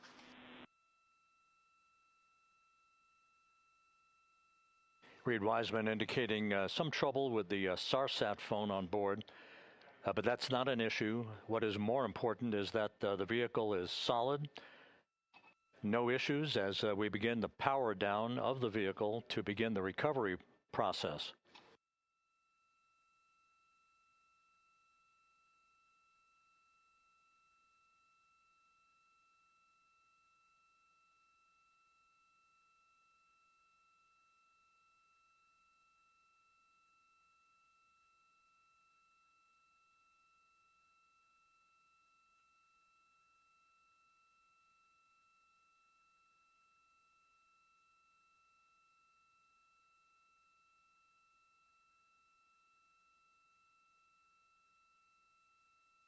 The propulsion officer here in Mission Control reports that we have safed the prop system on integrity.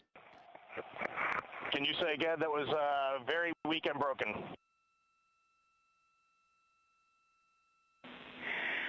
Integrity, Houston did not call.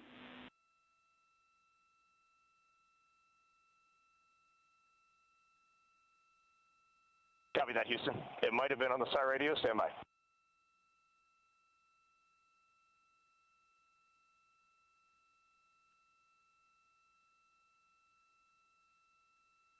All of the milestones were executed in perfect fashion. Integrity entering the Earth's atmosphere right on time,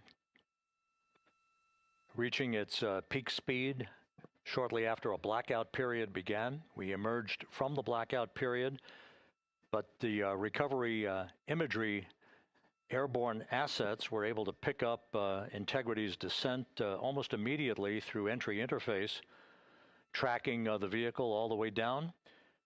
And finally, you saw the sequence of chute deployments.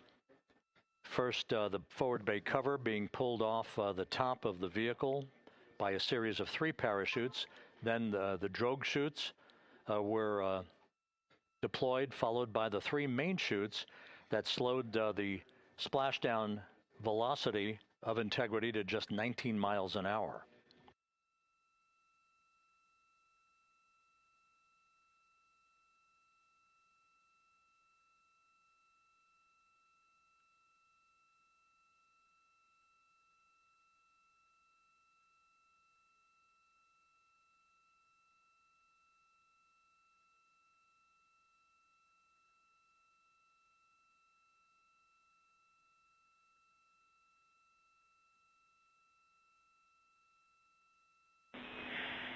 Integrity, Houston, with no joy on SAR and SAT phone, we'd like you to command an additional 15 minutes for a total of 30-minute power down delay.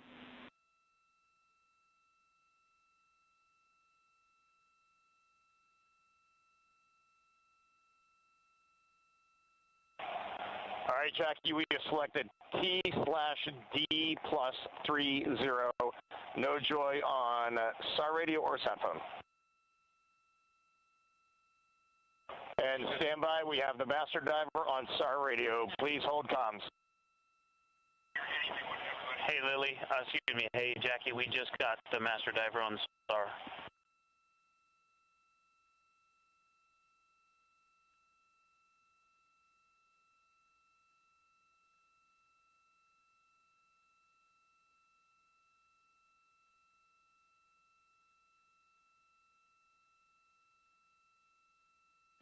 A good view of one of the fast boats. Integrity, Houston, if you are happy with your comm with master diver, you can go back to the 15-minute power down.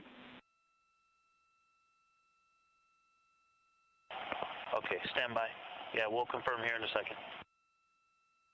The crew on board Integrity coordinating with the flight control team in Houston here in Mission Control on the timing of the power down of the vehicle, which will be the precursor to the recovery teams approaching the spacecraft. There are no issues with integrity. We've had a bit of broken capability in establishing a SARSAT or satellite phone communications capability between the crew on board Integrity and the recovery team. That will get sorted out here shortly.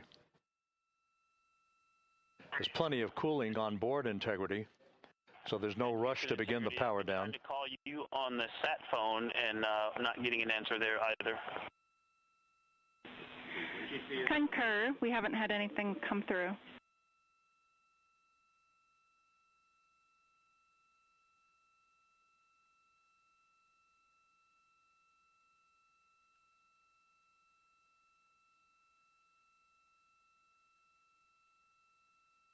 And Houston, if you could relay to recovery that we hear them, but it does not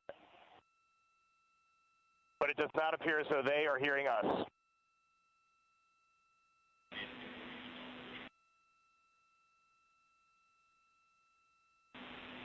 Houston copies, and Reid, just to confirm, you are pushing the PTT on the radio.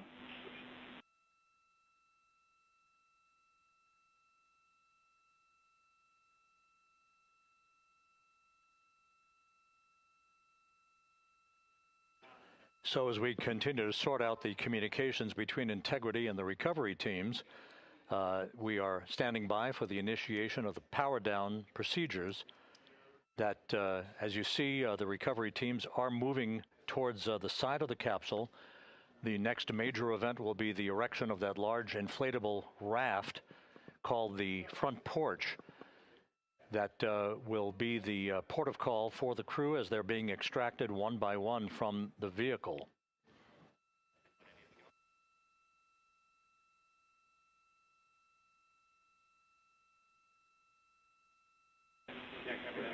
Integrity, Houston, for sat phone, we are going to attempt to call you.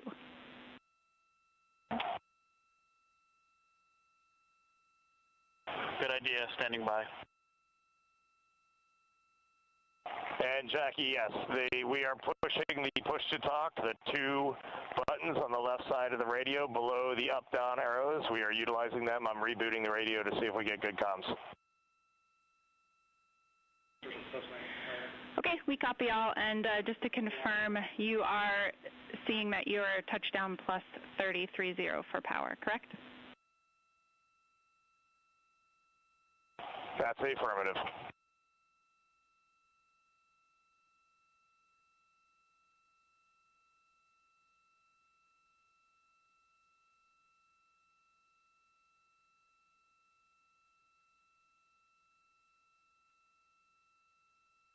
We are trying a backdoor approach to have mission control here call the crew on their satellite phone. This is all part of the coordination for the power down of the vehicle that will initiate the actual recovery operation. The first boats with the Navy divers on board are standing by, waiting to close in on Integrity to begin the process of erecting the large inflatable raft that's called the front porch that will be where the astronauts are extracted from so that they can have a few minutes to get their land legs back before they're hoisted aboard the Navy helicopters for the flight back to the deck of the USS John P. Murtha. Cannot reply.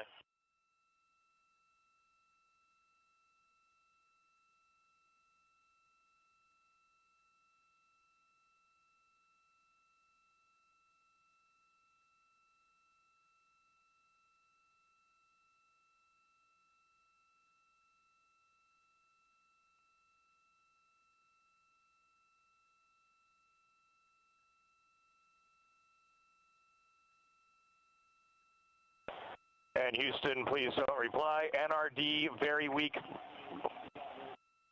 but readable. Master diver, we can hear, but they cannot hear us.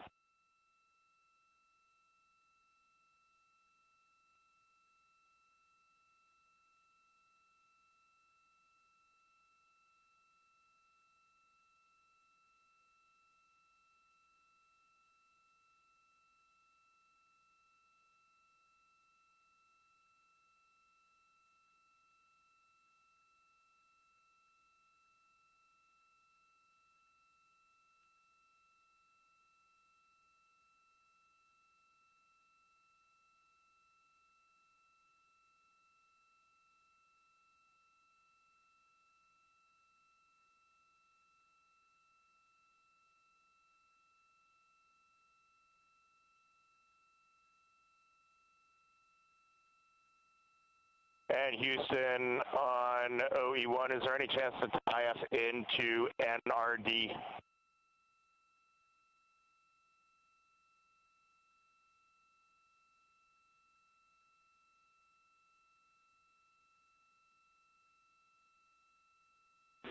Checking.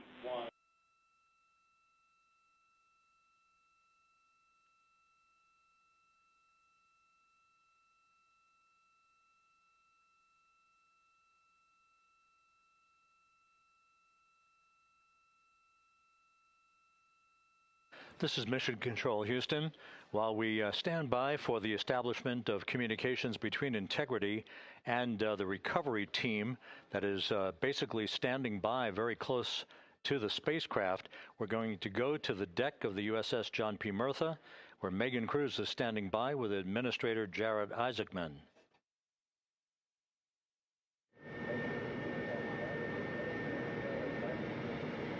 Hey, Rob, yeah, just such an honor to be able to be here on the ship, to be able to share and experience this moment with everyone together. And of course, as you just said, yes, here with NASA Administrator Jared Isaacman. Administrator, how did you feel getting to witness this and seeing NASA at its best? Oh, I mean, I'm honestly, I'm still at a loss for words. I mean, you know, like the childhood Jared right now can't believe what I just saw. I mean, almost been waiting my whole lifetime to see this, and then it's NASA Administrator. I just couldn't be more proud of the entire workforce, the years, the effort, the late nights, all the hard work from across the country that contributed to this incredible moment right now. And yeah, incredibly grateful too for our teams here on the John P. Murtha right now. Yeah, look at them behind us here. We got everybody. Hey, what do you guys think? We just brought some astronauts back from the moon, huh? Unbelievable.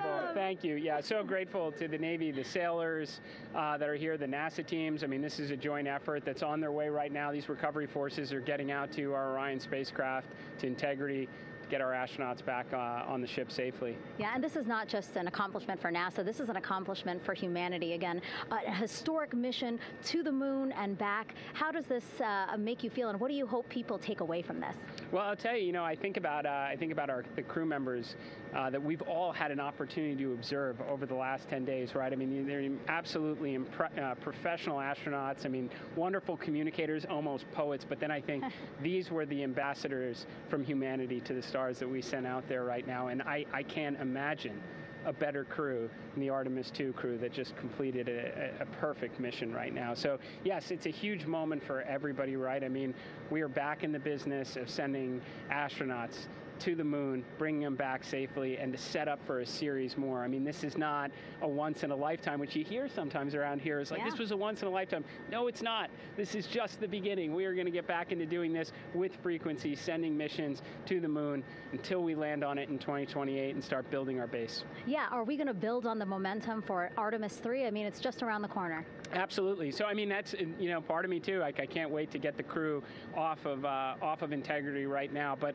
also getting Integrity back on this ship so we can start taking a look at it, because all that data is so precious to us right now. I mean, we are going to definitely want to take a good look at the thermal protection system. We're going to want to download all the data they couldn't transmit back to us and use that to inform Artemis III. But we're already making progress, right? You had SRB segments already showing up at KSC. Core stage for Artemis III is rolling out on April 20th. We're getting Mobile Launcher 1 back in vehicle assembly building. So yes, there is a lot to celebrate right now on a mission well accomplished for Artemis II, and at the same time, we got to start getting ready for 3. Amazing. And last question, you know, for people who joined us for all 10 days to see what we can accomplish together with our international partners, what do you think about the fact that we're going to keep doing this more and more and more?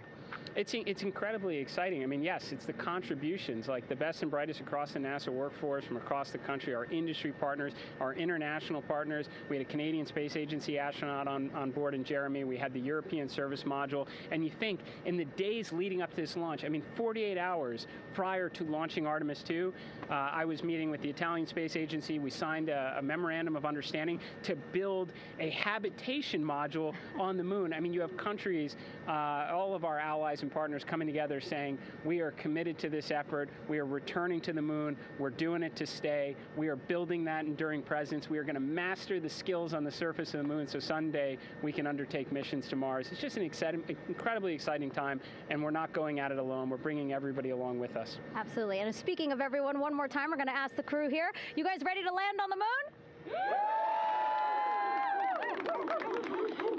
Awesome. I love that. Okay, well, thank you so much, Administrator. Appreciate you being here. We're, of course, going to stay on to watch the crew get extracted from Orion, so stay tuned, and we'll see you back here shortly.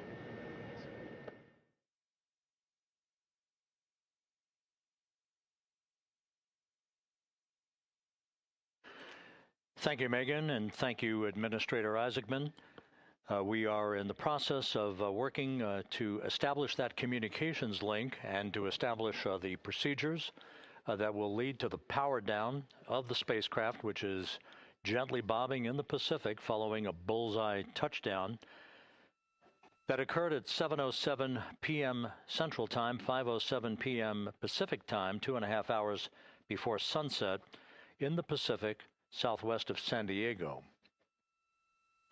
We have once again heard from the crew during that interview opportunity with the administrator, and we have 4 healthy crew members on board.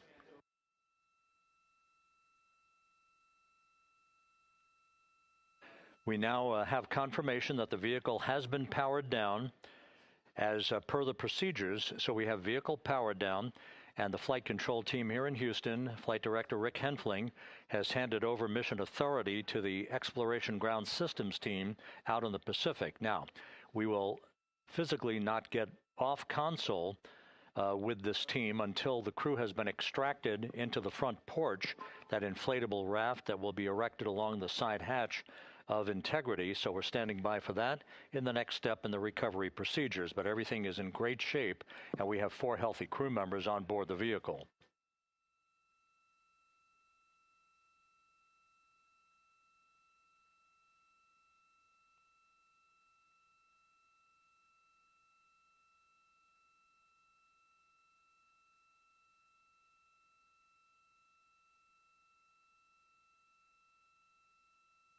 All of the entry events went by the book, no issues, perfect trajectory for Integrity that was culminated with one final raise burn to improve the angle of attack for the vehicle as it entered the Earth's atmosphere. All of that flight dynamics computation worked like a charm.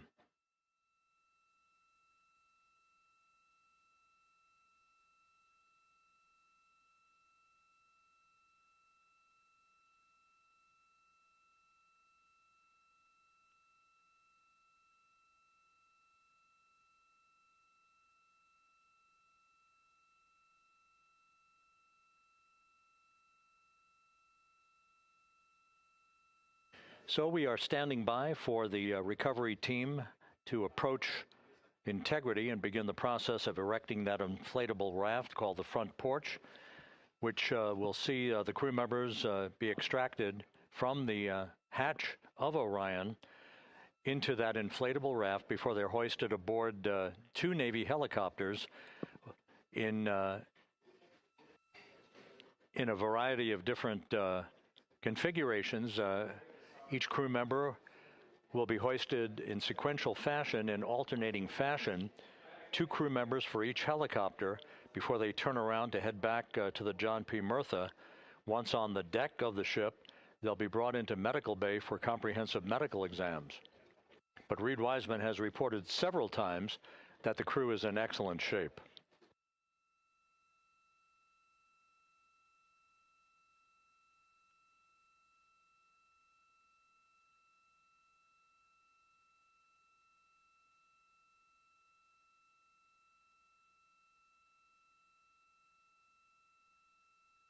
So just to recap, it has been some 26.5 minutes since the splashdown of Integrity in the Pacific. The vehicle is in excellent shape. It performed like a champ all the way down through the Earth's atmosphere. All of the vehicle functions were checked off in excellent trip hammer fashion. The parachutes all deployed as planned. Splashdown occurring at 7:07 p.m. Central Time, 5:07 p.m. Pacific Time.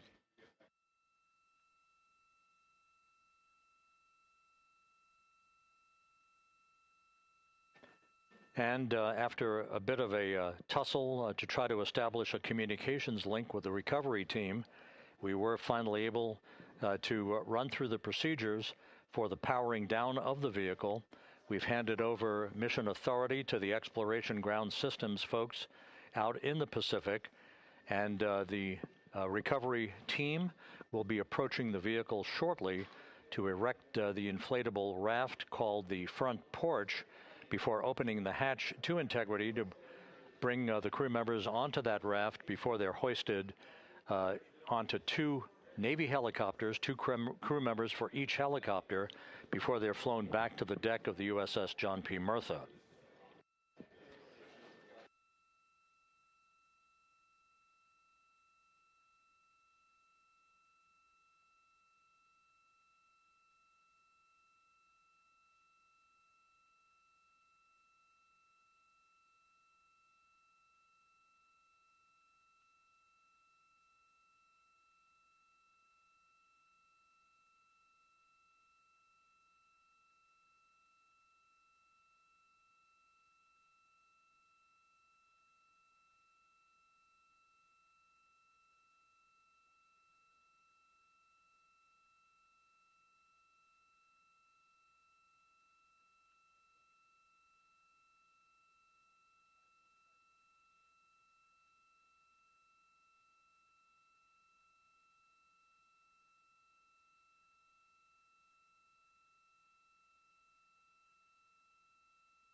This is Mission Control Houston. After talking to the flight dynamics folks, we have a bit of a refinement on the splashdown time for you. Their computation shows a splashdown time of 7:07 and 27 seconds p.m. Central Time, 7:07 and 27 seconds p.m. Central Time.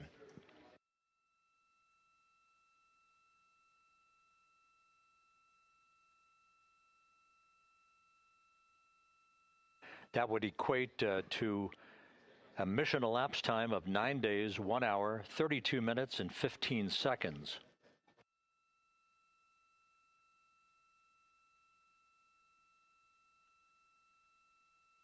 Once again, from Flight Dynamics, a splashdown time of 7:07 and 27 seconds p.m. Central Time. That would equate to a mission elapsed time of 9 days, 1 hour, 32 minutes, and 15 seconds.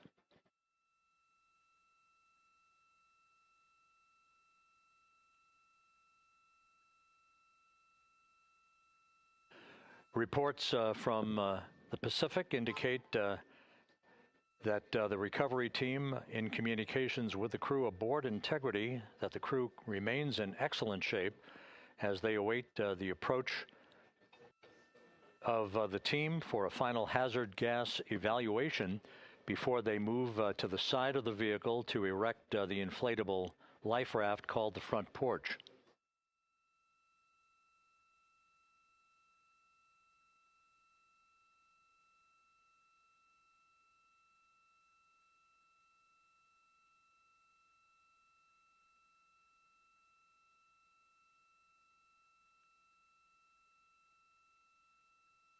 Again, no issues with Integrity. The vehicle is powered down. All of its systems are now safed. We have handed over mission authority to the Exploration Ground Systems folks in the Pacific, but we will not stand down and have the entry flight control team depart its positions until that inflatable raft, the front porch, is erected, the hatch open, and the crew having exited the vehicle. So that's the next step in the recovery process that will lead to the hoisting of the crew members. For 2 crew members for each helicopter, they'll be hoisted to a pair of Navy helicopters that will then fly a short distance back to the USS John P. Murtha. What you're looking at is one of the fast boats circling the vehicle to make a hazard assessment.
This is Mission Control Houston. Once again, you're watching the initiation of the recovery of the Artemis crew aboard Integrity.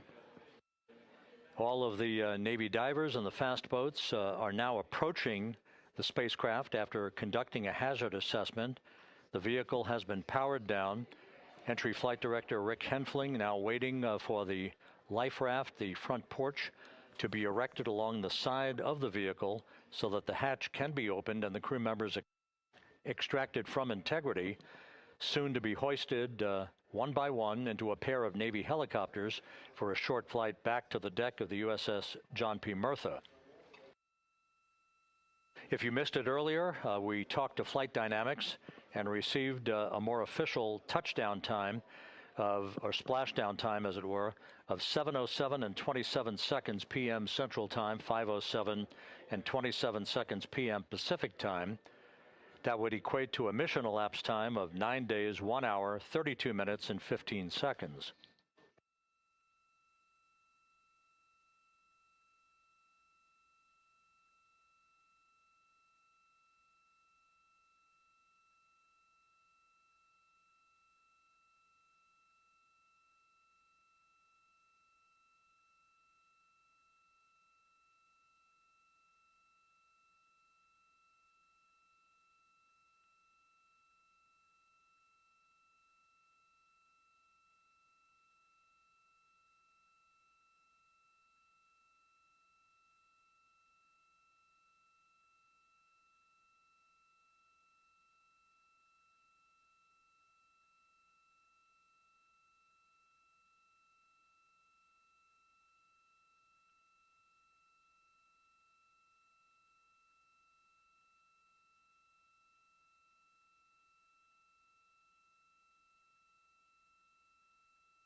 Continuing to get excellent views from the imagery assets out at sea in the Pacific of integrity. We continue to get good reports from the landing and support officer, who's in contact with the recovery team, that the crew is in excellent shape, no issues. They're just currently biding their time, waiting for the front porch to be erected. We have no hazardous hazard gases and no hazardous situation with the vehicle. It performed perfectly all the way down from entry interface to its splashdown in the Pacific at 7:07 and 27 seconds p.m. Central Time. And as you can see, the first phalanx of recovery personnel now pulling up alongside of integrity.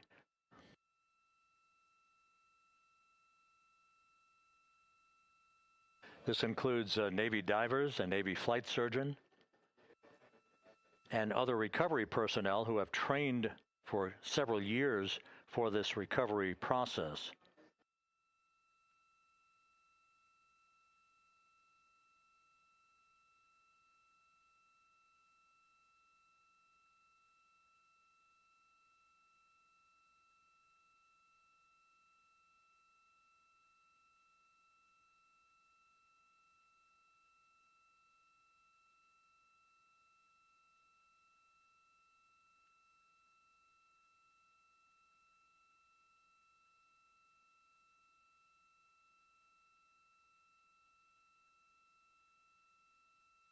At this hour, some 41 minutes following splashdown, The vehicle has been powered down. There's no hazardous gas emanating from the vehicle. That's why the first team of recovery personnel has been able to pull alongside Integrity.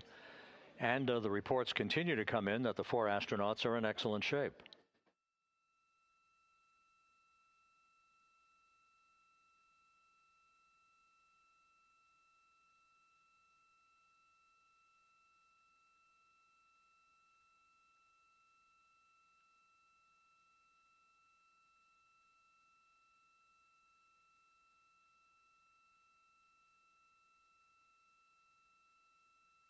Yes.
This is Mission Control Houston, continuing to watch the initiation of the recovery of Integrity's astronauts. One by one, they'll be brought out of the spacecraft onto a large inflatable raft just a short time from now. In the meantime, we can go back to the USS John P. Murtha, where my colleague Megan Cruz is standing by to provide her situation report. Megan, can you hear us?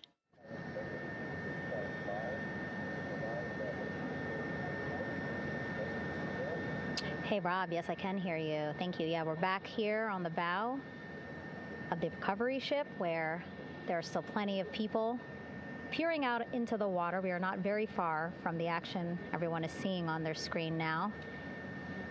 The Orion spacecraft, Integrity, in the ocean, surrounded by a number of recovery boats.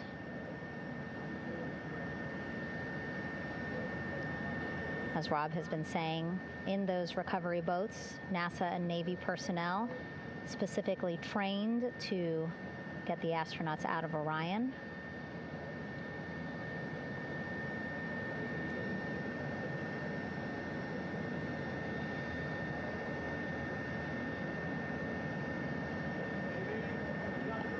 In some of our wide shots, you can probably see that there are 6 boats out in the water. More than 40 people out in the water right now on those boats.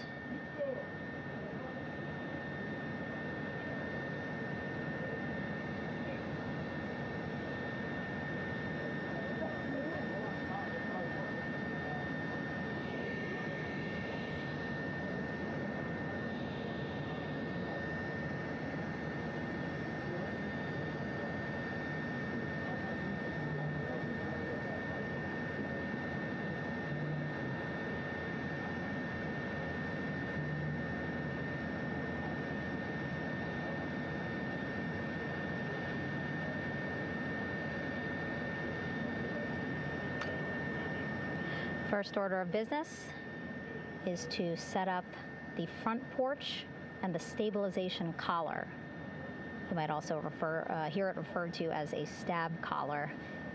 Basically just to make sure that Orion stays upright, doesn't sway in the water too much, again, to make it easier for recovery forces to get the astronauts out.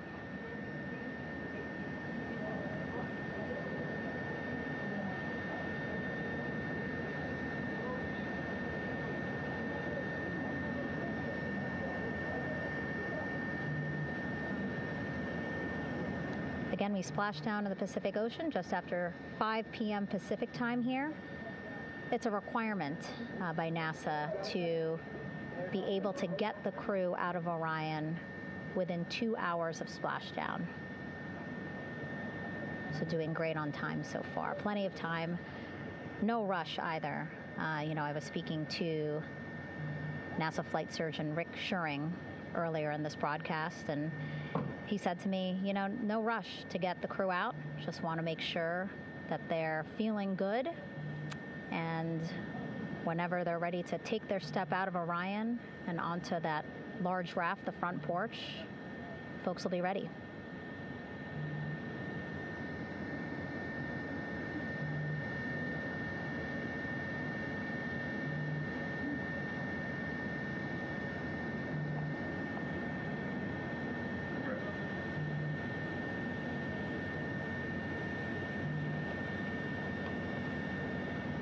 And as there are mission audio loops in mission control in Houston, there is a mission audio loop here on the ship, and it was just reported out that the side hatch is open. Side hatch of integrity is open. You're getting these beautiful shots from our aerial assets. The ship itself, where I'm on, just 3,000 yards away. Again, plenty of people on the boat here, glued to the side closest to where they can see all this action. And again, with just 3,000 yards separating us, great views from the bow here. You can see now that side hatch is open. One of the Navy personnel is about to get inside there.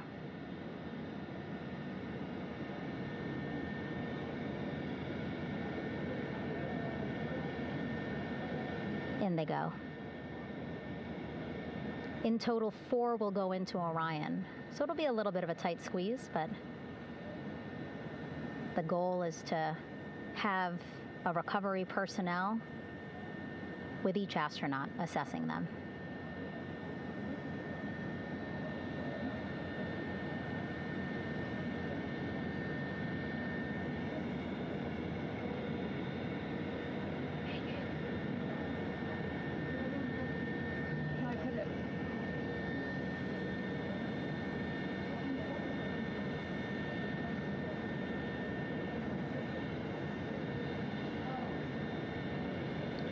Boats getting closer now.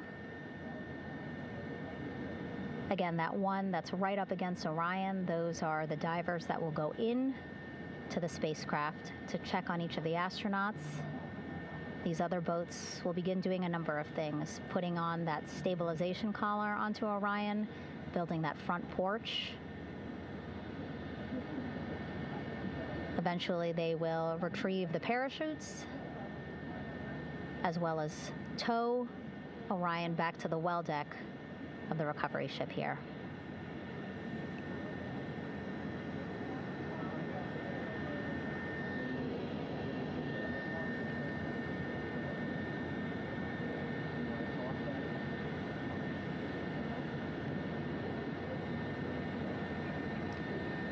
And so as we wait for the Navy and NASA personnel to get their assessment of the crew inside of Orion, why don't we toss it back to Rob for an update?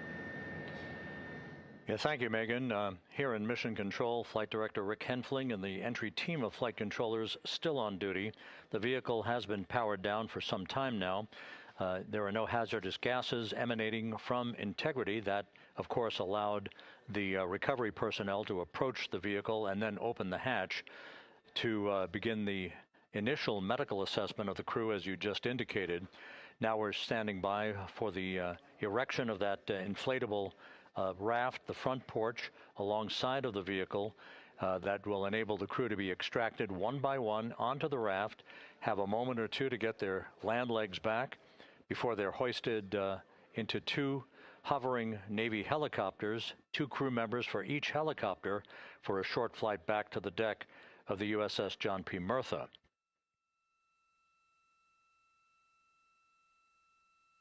All of Integrity's systems operated flawlessly throughout the course of the approach to the Earth, the entry into the Earth's atmosphere, and all of the key milestones that followed in this high-speed return to Earth for integrity. A mission that spanned more than 694,000 miles from the vehicle's launch from the Kennedy Space Center atop the Space Launch System back on April 1st.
As we mentioned at the top of the broadcast, the last time that the Apollo program saw a splashdown in the Pacific was Apollo 17 back on December 19th, 1972.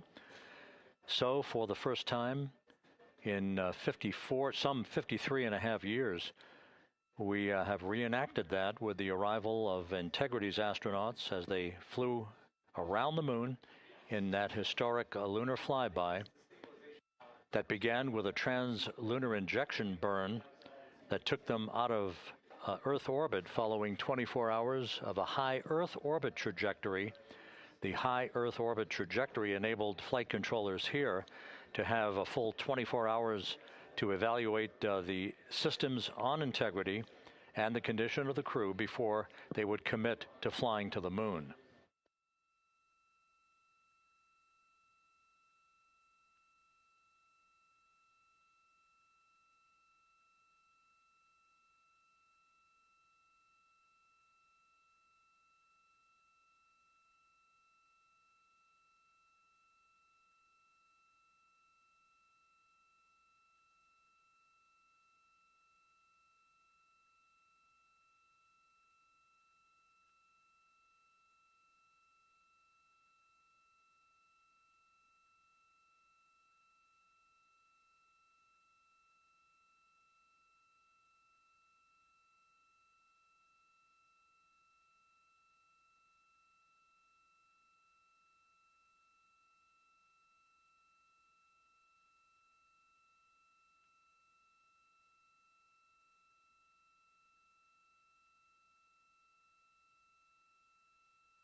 With the side hatch of Orion having been opened to set the stage for the erection of the inflatable life raft, known as the front porch, to be erected alongside the spacecraft for the extraction of the crew.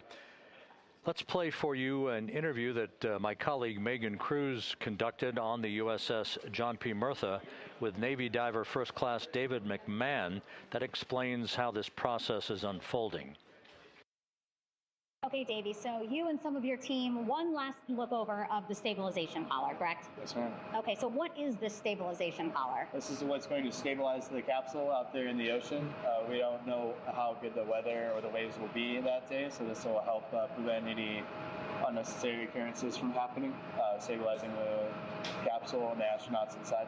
So basically this is a float that will go around Orion. I'm assuming that what they're doing right now, these are the lines that will attach the collar onto Orion? That is correct. And so what are they doing here? So we've got the lower line that will secure the inflation device before we inflate it. That gives us the go-ahead that it's secure in its space, and then we'll inflate it, and then once that is done, we'll undo all the carabiners and get this orange line on top tied in the same fashion, and then this will be secured to the capsule, and the astronauts can safely take their first steps out of the capsule onto the front porch. Okay, and how long will it take them to set up the stabilization collar? We should definitely be able to handle this in under 10 minutes. Okay, wow. And then you just mentioned the front porch. So basically after they set up this stabilization collar, then they set up what's called the front porch here. That's correct. Okay, and what's the front porch? Front porch is basically a bigger waiting room for the astronauts to sit in while we wait for the helicopters to show up and grab them. Okay, so the medical team that was inside with the crew, they're going to help them out and onto the front porch? That is correct. And then what happens here? We have higher trained medical personnel also on board the front porch that will give them lookovers and just make sure they're okay while we wait for the helicopters to show up.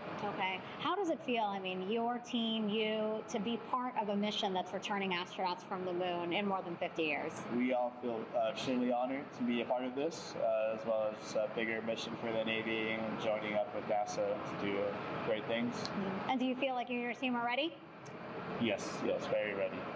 Cool. All right, thank you so much. Thank you.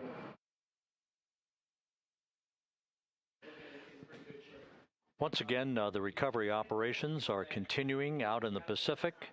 We shortly should see that life raft, the front porch, erected alongside the side hatch of the vehicle.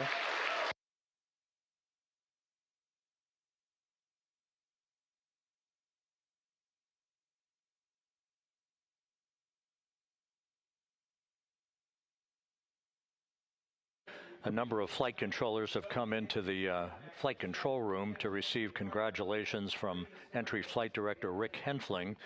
But we're going to stick with our operations out in the Pacific as we await the extraction of the 4 crew members who are reported to be in excellent condition.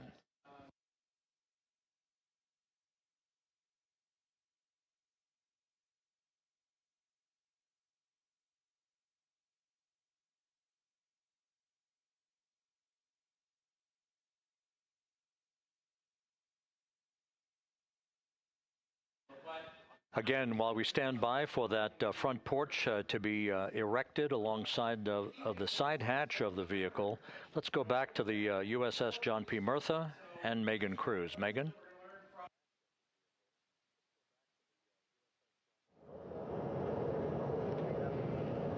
Hey, Rob.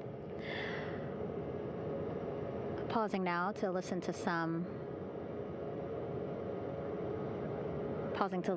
internal audio loops. Again, the operations team here on the ship communicating with everyone out on the water.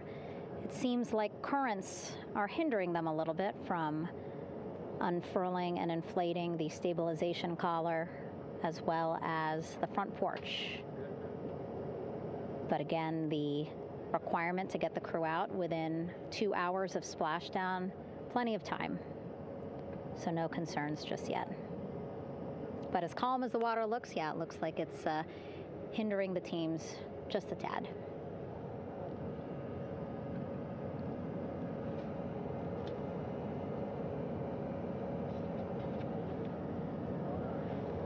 You can see in some of our shots that side hatch still open.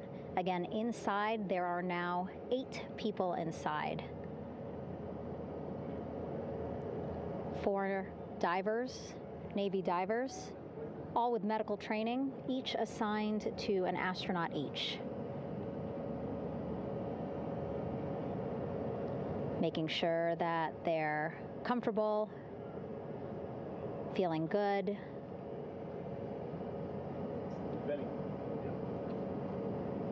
As you've heard us say in the broadcast, you know, they expect a little bit of discomfort. Again, these astronauts just traveled back to Earth at 25,000 miles an hour, a nearly 695,000-mile journey around the moon.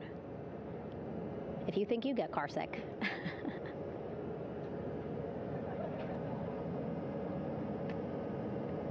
Again, 6 boats out there, lots of gear with them, just in case, right? As we said, the crew reported feeling great, but again, all those folks out there in case they weren't, right? NASA is all about making sure we think about every situation that can happen, and so, of course, wanted to be ready in case any of our astronauts needed more medical attention while out there in the water.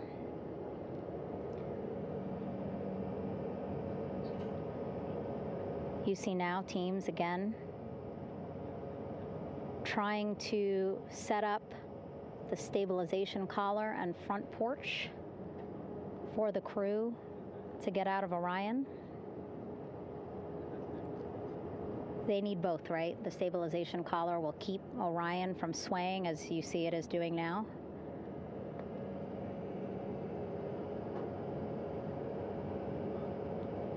And then they will connect the front porch to the stabilization collar so that the crew can take 2 steps and they will be in the front porch.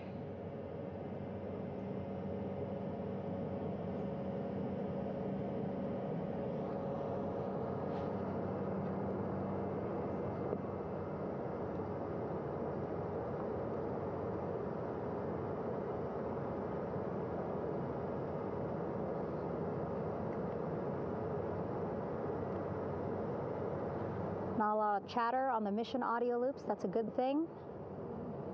Again, things proceeding pretty nominally, even if they're fighting some currents out there on the Pacific Ocean.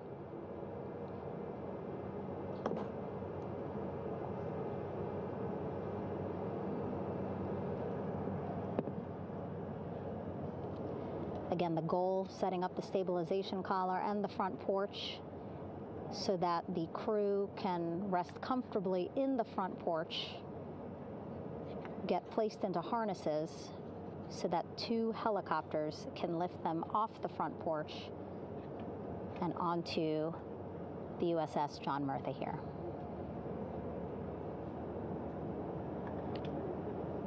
The helicopters are going to take turns picking up an astronaut. So again, Helo 1 and Helo 2.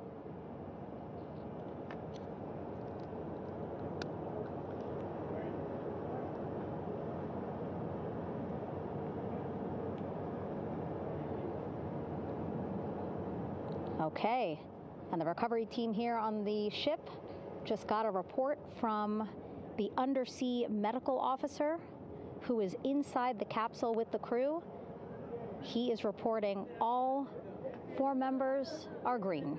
All of our 4 astronauts, Reid, Victor, Christina, Jeremy, green, meaning they are feeling great, not the complexion of their skin.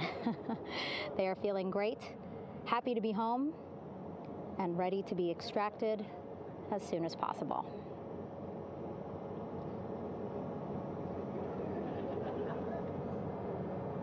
And so, as I was saying, we have 2 helicopters circling the activity you're seeing on the water right now. Each will take turns picking up an astronaut. So Helo 1 will come on in, hover above the front porch, about 40 feet above the front porch. A Navy recovery specialist will be hoisted down into the front porch. The restricted maneuvering doctrine is in effect. Will connect to the first astronaut, which we're expecting to be Christina. And then Helo 2 comes around, picks up Jeremy, while Helo 1 stays above head, and then Helo 1 will come back in for another astronaut, and then Helo 2 for the last astronaut, and then back to the flight deck here on the recovery ship.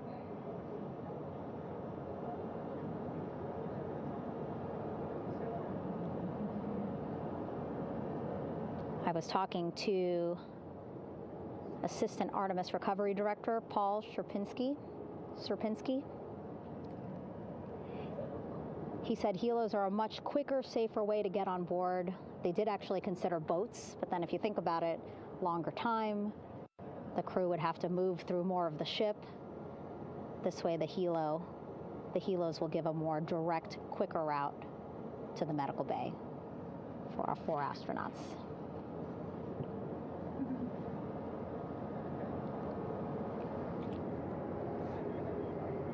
Beautiful shots from our aerial and imagery teams.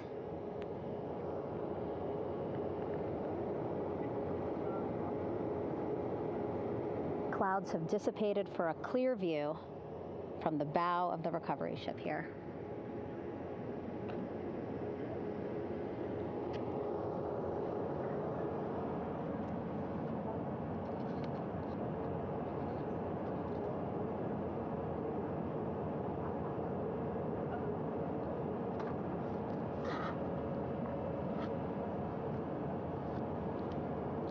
You can still see divers in the water there. Encircling Orion, that is that stabilization collar we've been telling you about. As you saw in that interview just a few minutes ago, they have to first connect it to Orion, and then once it's secured onto Orion, they can inflate it, and then they'll further secure it with other harnesses and lines.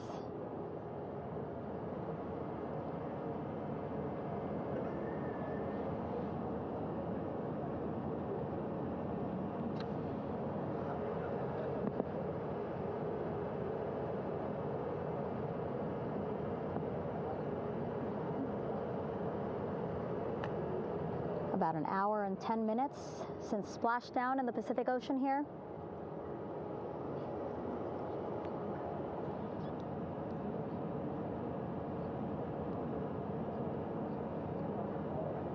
Reid, Victor, Christina, and Jeremy back home after a history-making mission to the moon and back.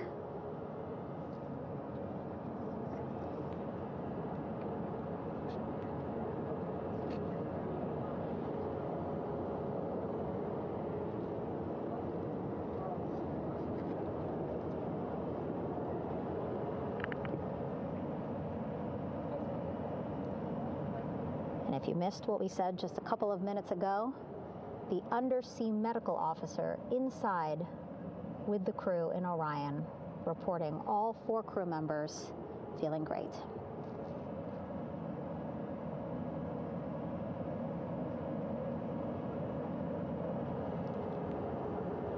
Progress being made there on the stabilization collar. It looks like they are beginning to inflate it.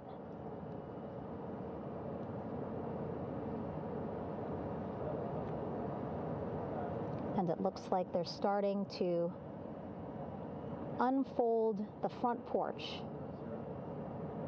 in order to get that into the water here shortly and inflate that as well.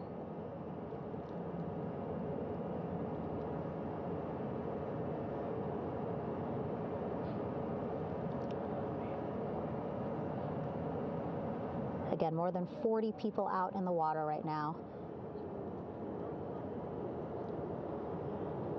And those Navy and NASA personnel have been in the water for now about 4 hours.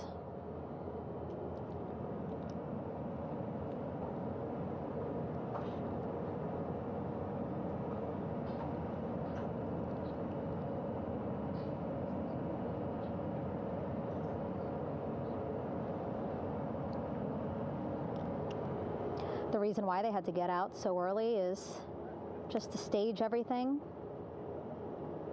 And actually here on the ship, when there are flight operations happening, you can't have anything else, right? Just because the flight deck can be a dangerous place, so they just want to focus on planes coming and going from the ship, so that's why they wanted to get the boats in the water to make sure that they have all the time they needed for the flight ops. And then the same crew here out in the water, they will stay out in the water for a number of hours after we recover the crew and get them back on the ship, because then they have to recover Orion.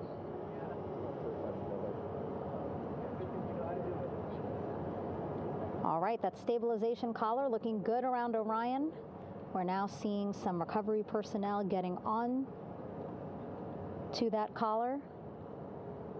Again, they need to further attach it to Orion to make sure that it can really prop up the spacecraft. It's basically lifting it up off of the water just a tad. Again, so it's not so... Come off me for a minute.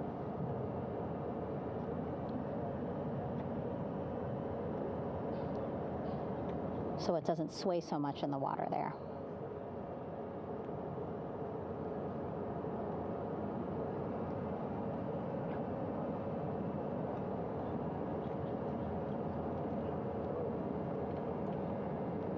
And now that front porch looks like it's nearly fully inflated as well.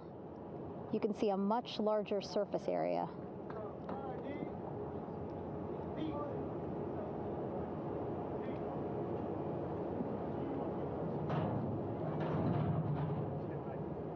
And so once the crew get out of Orion, they can stretch their legs a little bit on this front porch, get some fresh air.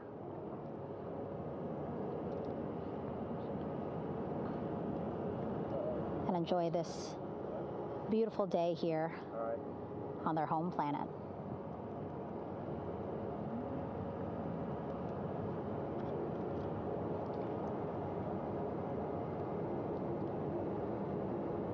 It appears teams now are about to connect the front porch to the stabilization collar.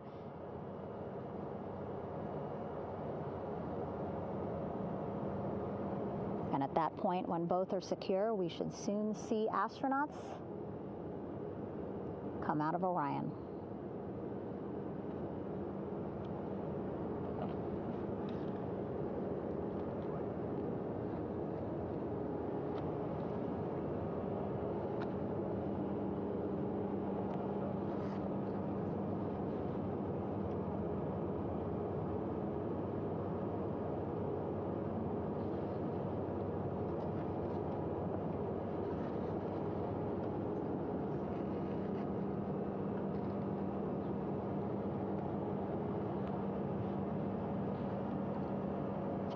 All these views you see also being fed to the Landing Force Operations Center here on the ship.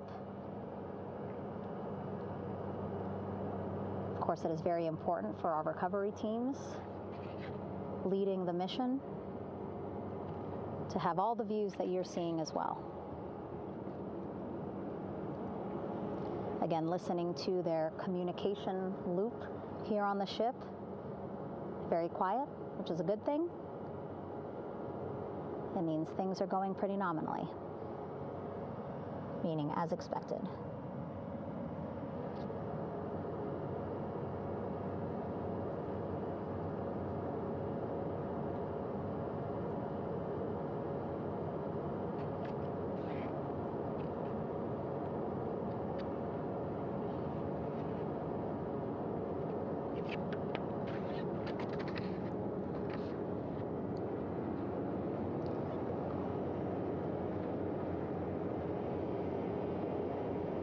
Again, all this activity happening just 3,000 yards away from the ship. So that means this will be a very quick flight back on the helicopters for the crew. 2-3 minutes, and then they'll be back here on the ship. I know.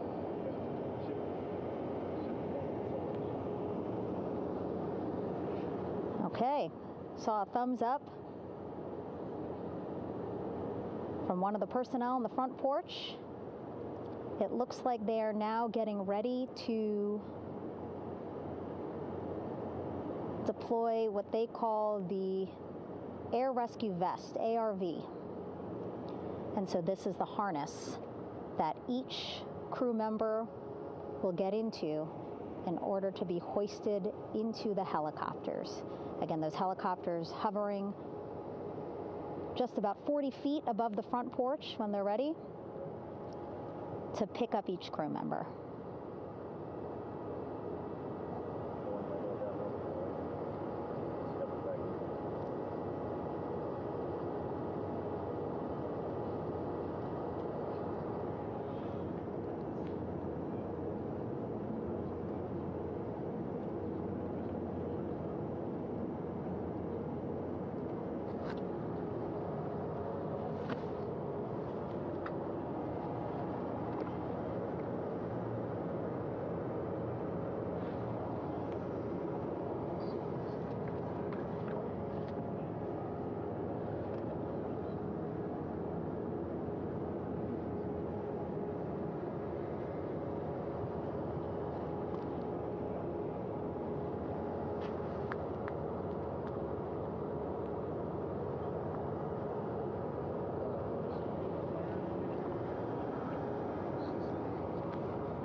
This is Mission Control Houston.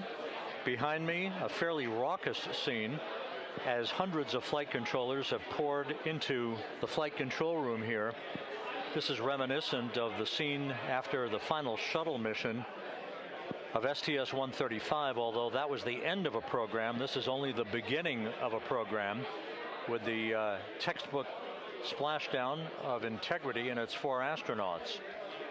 We're standing by for the crew to be extracted from the spacecraft. Entry Flight Director Rick Henfling invited all of these flight controllers who have contributed to this mission to enter the flight control room to have an opportunity to receive well wishes and to share the mutual glow that exists in the wake of a textbook mission for Integrity. On the front screen here in Mission Control, a sign that says "Welcome Home, Integrity," taking humanity back to the moon, going further, and returning safely to Earth. So all of that jubilation, part of the post-splashdown activities, even as we await the crew being extracted from the vehicle to be hoisted onto Navy helicopters for the trip back to the USS John P. Murtha.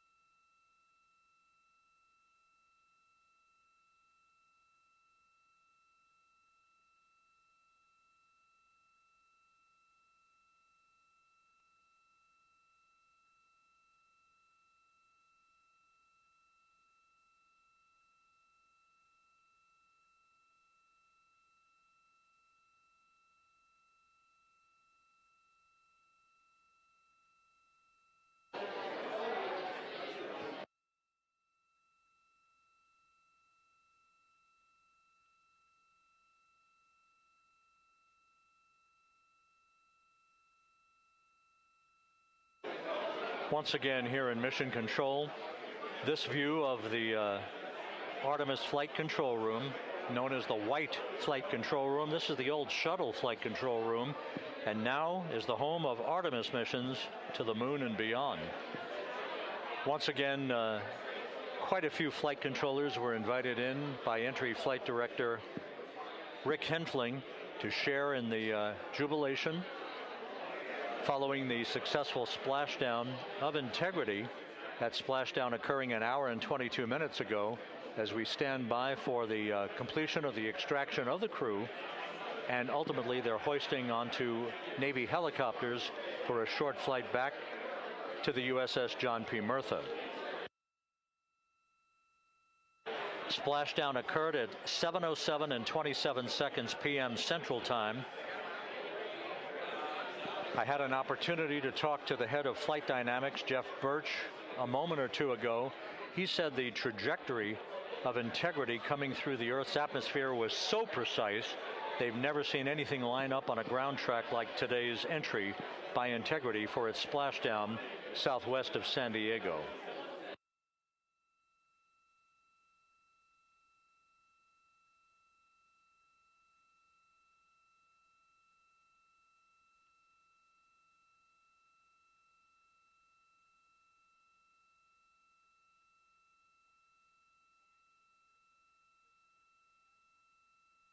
And the initial, you can hear it.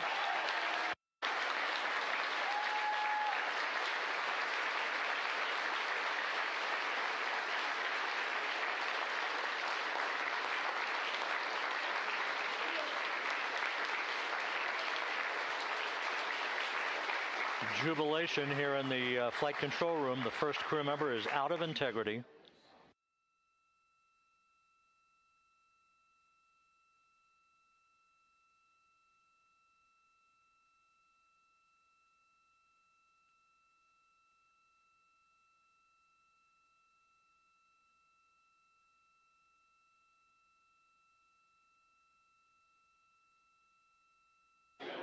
We are expecting the other crew members momentarily to be extracted.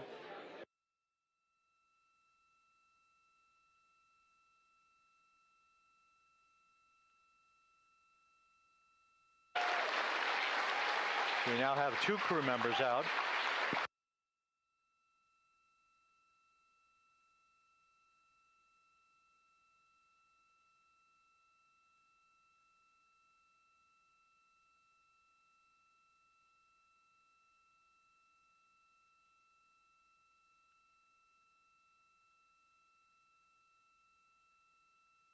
Two crew members out, 2 to go.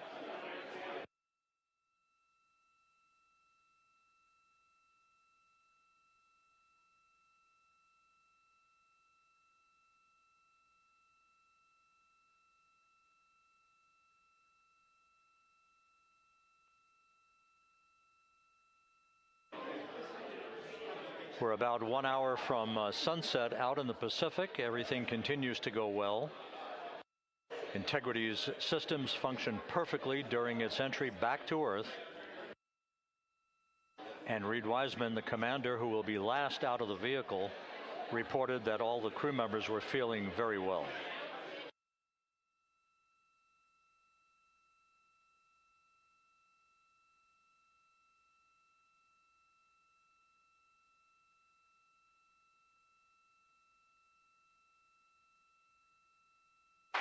Crew member number 3 now out.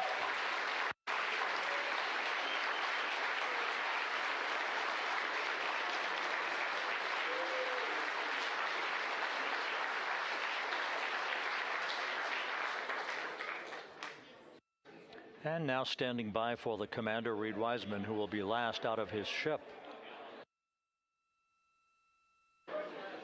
Bobbing in the Pacific under almost ideal conditions, Integrity spanned 694,000 miles during its journey from launch to splashdown.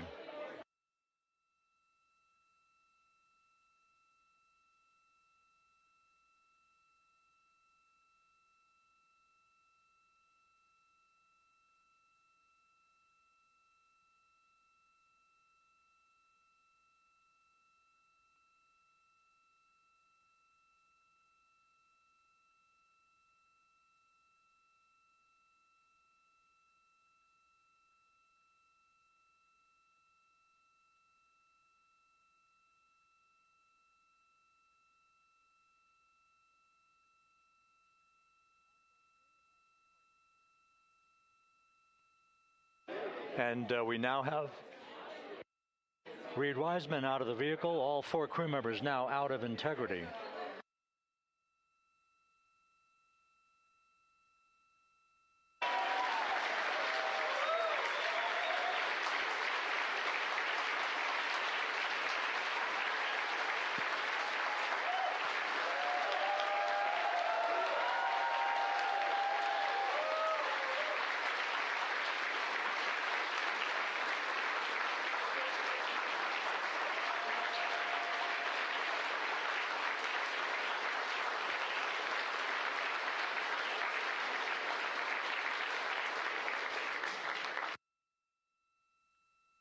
Once again, all 4 crew members now on the front porch, and the procedure to begin hoisting them up to these 2 Navy helicopters hovering overhead will begin shortly.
This is Mission Control Houston.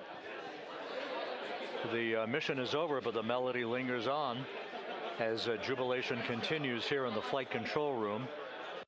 We should be expecting NASA's Associate Administrator, Amit Kshatriya, to be joining us shortly for a short interview while the recovery operations continue out in the Pacific. So we'll stand by for that. And then we'll turn it back over to Megan Cruz aboard the USS John P. Murtha.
This is Mission Control Houston here in the Artemis Flight Control Room.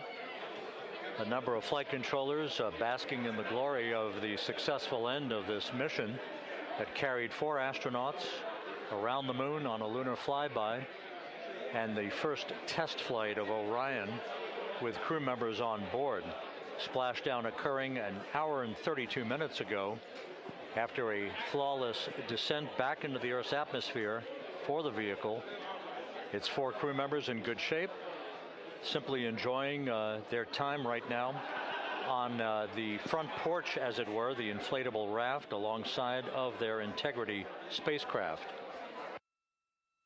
We're expecting Amit Kshatriya, the NASA Associate Administrator, to join us here momentarily for a brief interview before we turn it back over to Megan Cruz aboard the USS John P. Murtha, the recovery ship.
This is Mission Control Houston.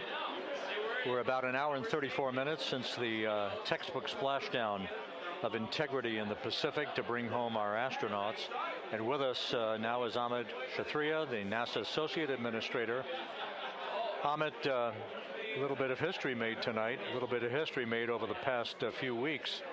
Your thoughts as this team here basks in the glow of what they just accomplished? Yeah, Rob, we're here in the control center, and it's kind of overrun with jubilant folks from the Mission Control Houston, as well as engineering, and folks that just want to be here, part of it, as we watch our crew get extracted from the vehicle. And, you know, my thought is always about these teams, the team that's in the water right now, pulling the crew out, the team here in Houston that worked so hard over the last 10 days, no sleep to get this done.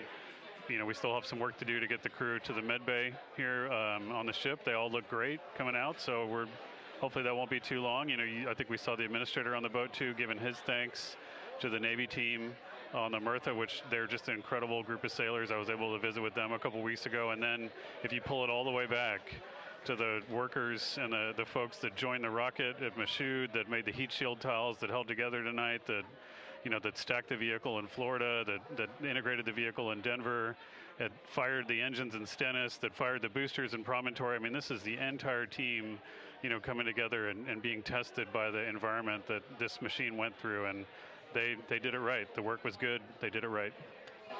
You've said in a number of briefings, of course, and in other forums that this is just the first step. The cadence has to step up, as the administrator has indicated.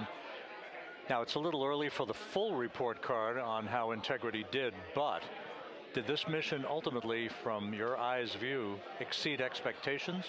It absolutely did. I mean, I was waiting to talk about this until we're in the water, and, you know, I think we still have, again, work to do to bring it in and really kind of go through it bolt by bolt and see what we learned. But, I mean, so far, given what we learned during the mission and given how we performed on ascent, on entry, you know, I always think about energy in terms of the states that you worry about the most, and every time we put these machines through these incredibly energetic states, they came through.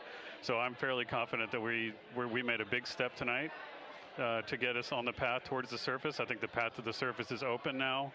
You know, we do have to do all the work, and we'll make sure we talk about that as cleanly as we can. We learned a few things during the mission, but I have to tell you, this was an incredible test of an incredible machine. From an American psyche standpoint, the Empire State Building was lit up red, white, and blue tonight. Our coverage was seen on baseball stadiums around the major leagues. How captivating was this experience for the American people, for the world, in fact, as we returned to the moon? You know, I have not been able to watch a lot of the coverage as we've progressed through the mission. I will tell you, just, you know, from my witness in Florida before launch, and then seeing the people's faces here, and then, you know, reading where I can about how things are going. I think this has been a gift to the world from NASA. NASA has given the world a gift, proving to folks all over the place, especially young people, and that to me is what this is really about. Young people, when they see what we can do when we work together, when we have teams that collaborate, that, you know, it doesn't matter how hard the problems are, we can solve them. I'm hopeful that Artemis II, as folks witness what we were able to do with this incredible crew, this incredible team that we've birthed into the world, scientists and engineers and artists that have been inspired by this. And even if they don't come work in the program, which separately they should come work in the program, because Lord knows we need the help, but even if they don't want to come work in the program, hopefully they grow up to recognize they can do amazing things when they work together and contribute to society and be good citizens and really change the way, you know, the challenges that are coming in the world are overcomable if we work together like this. And one final question. You know, flying to the moon, we did it. We've done it again this past week and a half or so. But the engineering that went behind the design of this mission and the precision, the pinpoint precision of this vehicle entering that entry corridor, it's almost mind-boggling. Yeah, it is incredible when you think about the energies involved and the uncertainties involved. That when we inserted the vehicle into orbit, it was 99.2% down the middle. When we dropped the vehicle right on top of the fleet here, you know, our guys knew exactly where to go, but the guidance was perfect. You know, and it's interesting. I've got this question a lot over the last few weeks about, you know, we did this before 53 years ago, and you know that. I think, I mean, it is a reasonable thing to contemplate, like what's gone on since then. And what I'd tell you is, you know, when we did Apollo, which again, the more we learn about what they did, the more magical it seems what they were able to accomplish given the technology and the learnings that they had. But when we did Apollo, the architects of Apollo, you know, Gilbert, Seaman, von Braun, Mueller, what they really wanted to do, you know, as they were contemplating what it meant to expand our range of action to the lunar surface, what they wanted to do was learn how to live and work in space for a long time. They wanted to do that first before they were confident they could expand their range of action to the moon. Now, of course, the politics of the time and the mission at the time was different, and so they had to go straight to the moon and bring people home. And then after that, the program kind of lost its momentum. But you know, after that, NASA kept moving along those paths, right? So we recognized during Apollo that reusability was going to be important. We spent a lot of money on those machines, and you know, we spent a lot of money on these machines here, even though, but we recognized that reusability was important, which is why we built a winged space plane called Space Shuttle, and then we used that reusable machine to build a space station. And we learned for 25 years how to live and work in space, and have been able to develop technologies that can enable exploration. So really, what I think is now, 53 years later, we're at the point where the architects of Apollo would have been pleased that we're now ready to actually go back to the moon and go back to stay, because we've learned all the things we needed to learn. There's a lot of people pleased here tonight, and we really thank you for joining us, Amit. Amit Kshatriya, NASA's Associate Administrator, as we begin to hoist the crew onto the helicopters to head back to the recovery ship. Thank you very much, and congratulations, Amit.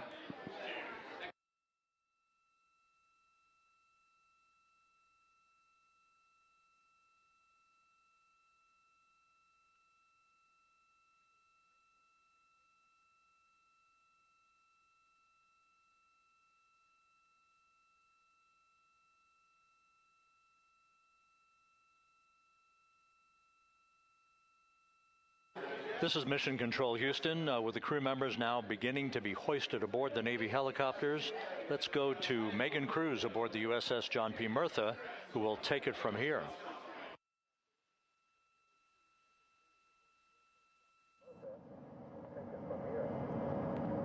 Hey, Rob, yeah, back on the bow of the ship here, we are seeing the helicopters circling Orion, the first one there, having just completed picking up the first astronaut.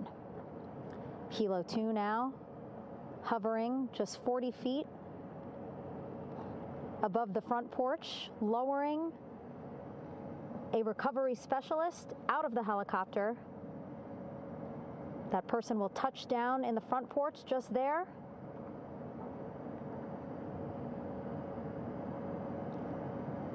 The crew members already outfitted with a harness that will allow them to quickly attach to the hoisting device.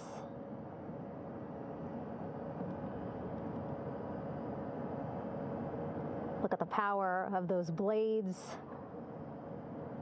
throwing water out at the center there, the front porch, with now 3 astronauts and the recovery specialists. Again, crews already outfitted with a harness vest. And here we go. Second astronaut now off the front porch, getting hoisted into the second helicopter.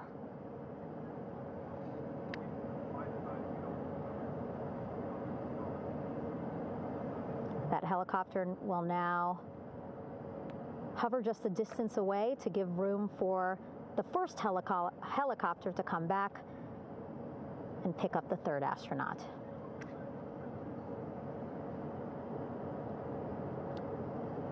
As we wait for that helicopter to come back, make its way back around, just want to mention that the President of the United States called our NASA administrator today while he was on the ship, just minutes after we interviewed him live on our coverage, and congratulated him and NASA on this history-making moment tonight.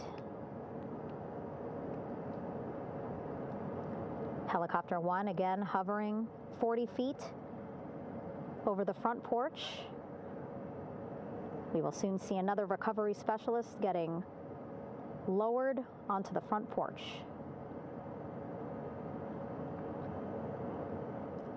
Wow, imagine sitting on that front porch, the wind, the water. But again, the recovery team determined that a helicopter flight back to the ship here would be safer, faster, and more comfortable for our crew who just completed a 10-day mission around the moon. Third astronaut in the air, getting hoisted quickly back into the first helicopter now.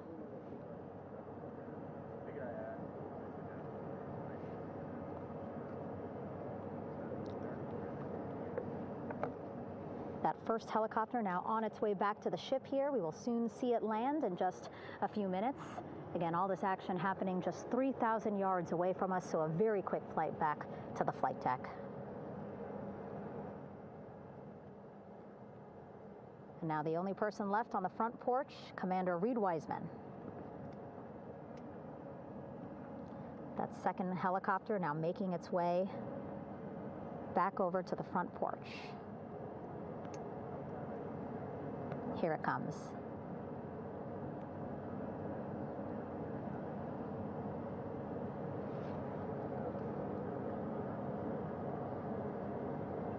Making its final approach here.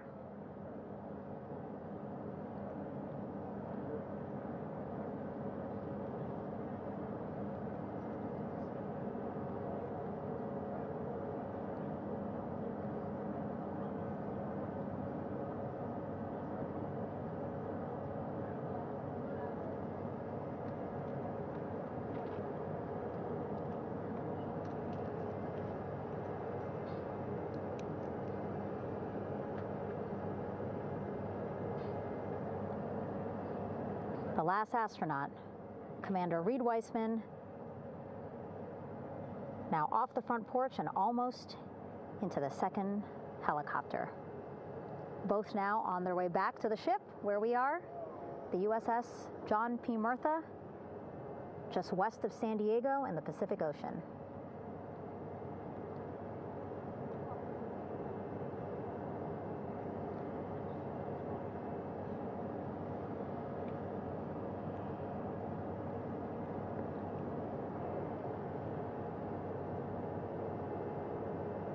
Exciting to see our 4 crew members minutes away from landing on the flight deck here on the recovery ship.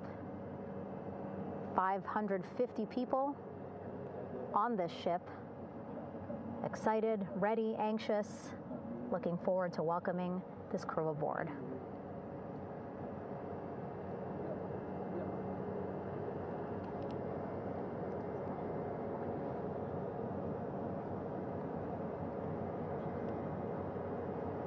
Watching them now with our own eyes. Close to the ship here. Hearing them begin to hover on the flight deck, which is just across from us, here on the bow.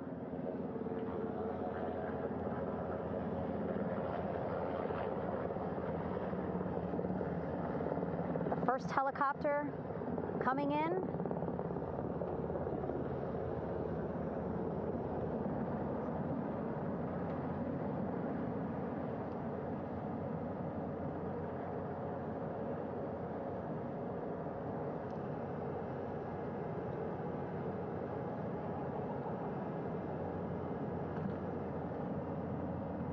And wheels down.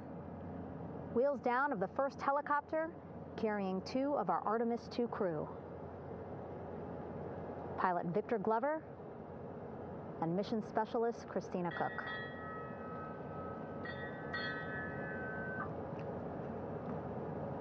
Kilo 1 on deck reported on the recovery loop. Again, the mission audio loops that the recovery team are using here to communicate with one another. And an announcement just made on the ship, integrity incoming.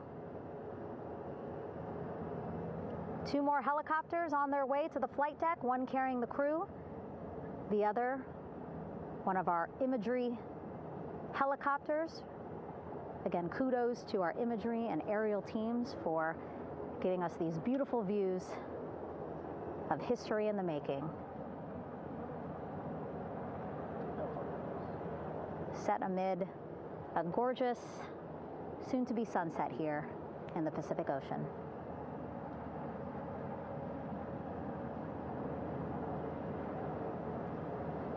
Second helicopter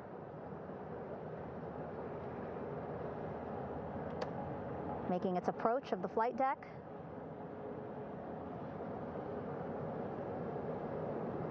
Plenty of people here on the bow with their cell phones out, filming this moment.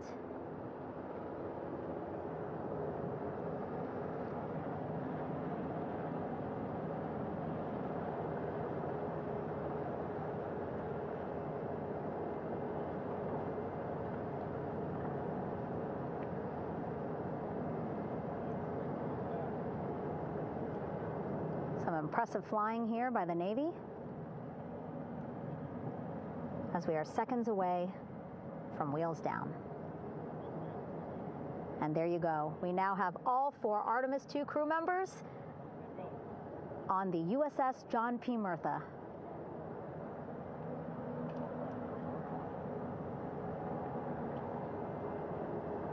I'm sure they're happy to be out of the water and on this recovery ship with, again, 550 people on board, ready to welcome them home. But first, as we've been saying throughout the broadcast, just making sure the crew feel good. We reported that they were feeling good when they were in Orion, but those were just initial, quick, verbal assessments of how they're feeling. Their destination tonight, the medical bay here on the ship, right after we power down the helicopters here.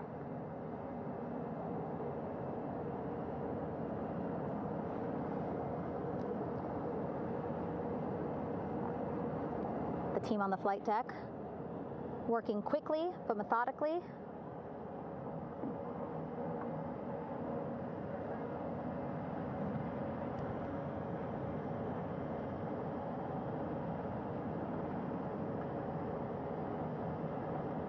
Waiting for just one more helicopter to touch down.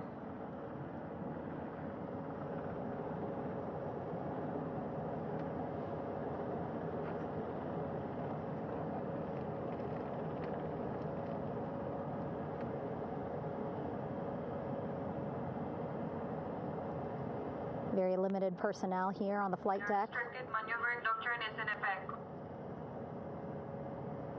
As that third helicopter touches down.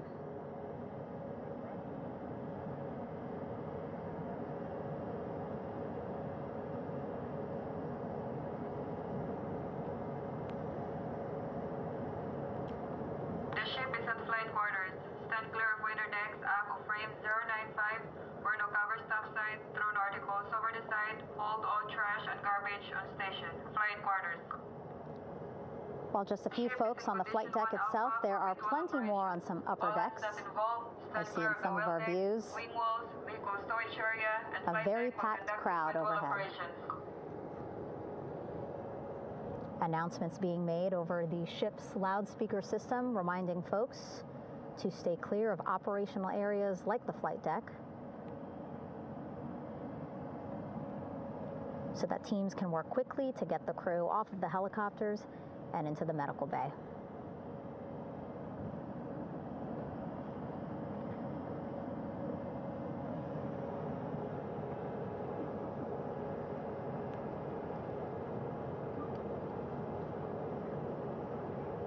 Splashdown today, 5:06 p.m. Pacific time. We are within 2 hours of that splashdown time, and already we have all 4 crew members on the flight deck of the USS John P. Murtha.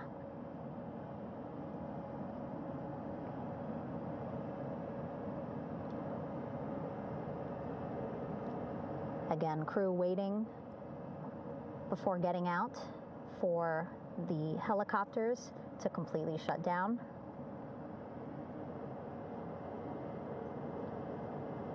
Safety, of course, very important to NASA and the U.S. military.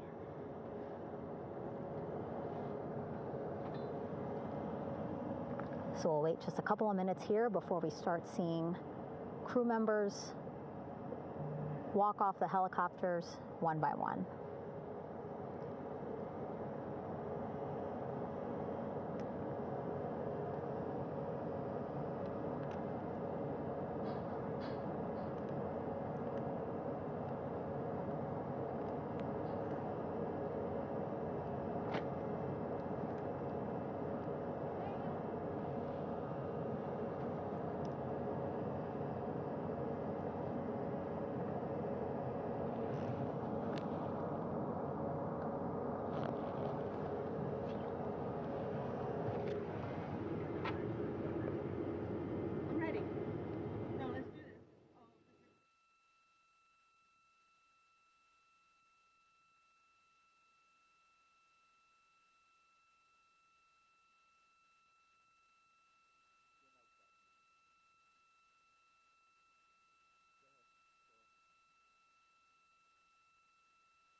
All right, and now here we see pilot Victor Glover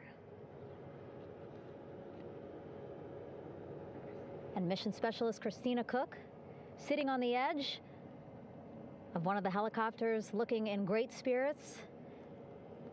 That familiar smile and laugh from Victor, I can see it from here. Christina, I'm sure, feeling the same way, just blocked a little bit by our camera here, but we'll see her here shortly.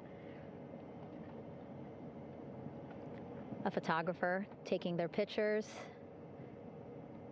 Victor saluting folks on the flight deck. They look like they're in great spirits. Happy to be home, I'm sure.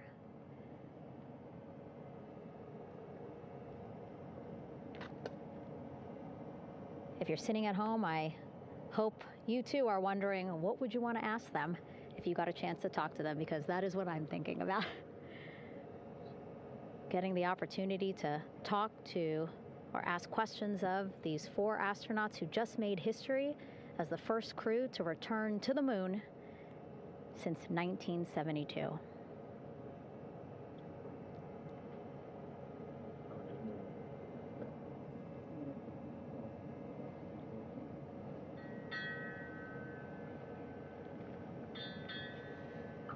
Oh, there we see Christina there, also smiling. Finally peering out, waving at the cameras. Hello to you too, Christina, yes. Welcome back.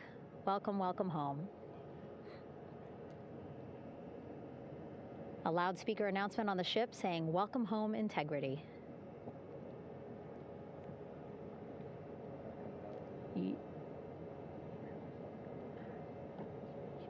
Victor in great spirits. I can't see who he's talking to, but I kind of think that he might be talking to his other 2 crew members. Shouting from across the flight deck, congratulations to one another.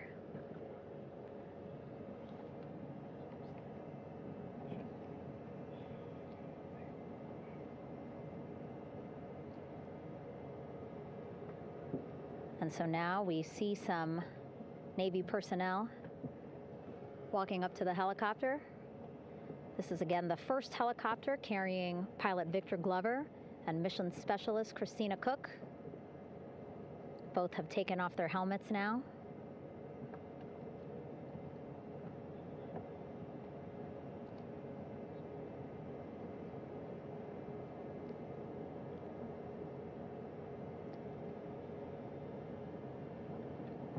Some pictures, video to catalog this historic moment.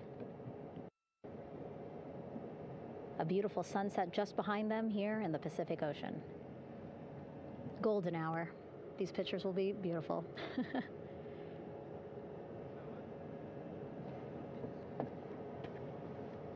Now we see NASA Administrator Jared Isaacman. He is on the flight deck, as well as Flight Surgeon Rick Schuring walking over to Victor and Christina first. We saw the administrator walk over to the other helicopter, which is carrying Commander Reid Wiseman and Mission Specialist Jeremy Hansen. We heard from Rick earlier in the broadcast. Again, he said he's going to be out there on the flight deck to do another initial assessment of the crew, ask them how they're feeling, anything bothering them. But again, from what I'm seeing, they look like they're in great spirits and feeling pretty good for folks who just traveled 695,000 miles from Florida to the moon and now here to the Pacific Ocean.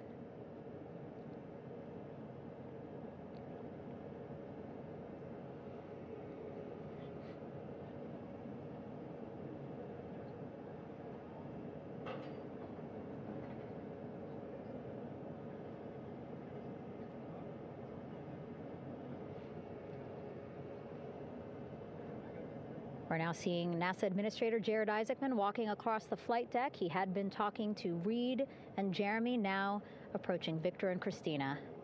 A hug from Victor, a hug from Christina. What a moment that we're getting to experience together.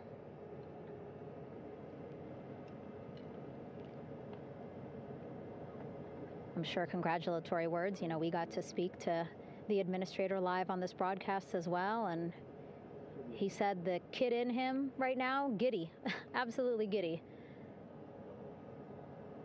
at what we were able to accomplish today. Returning them home safely and in good spirits after a 10-day mission around the moon. And here we go. We're seeing Jeremy walking, waving across the flight deck, now on his way to the medical bay.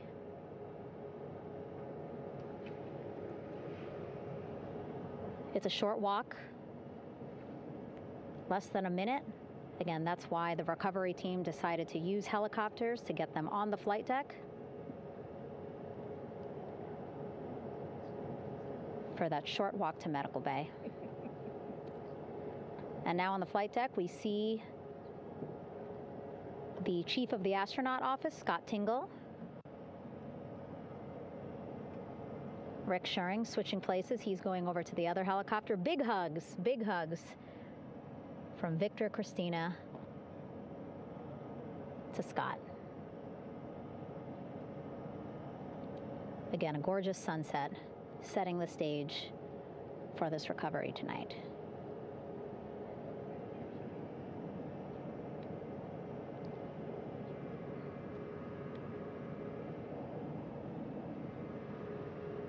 All right, and now here we are, Christina, making her way, looking thankful, grateful, happy to be home.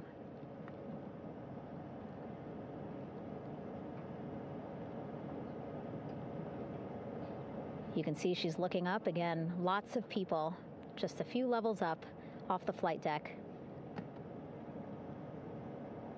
welcoming her home.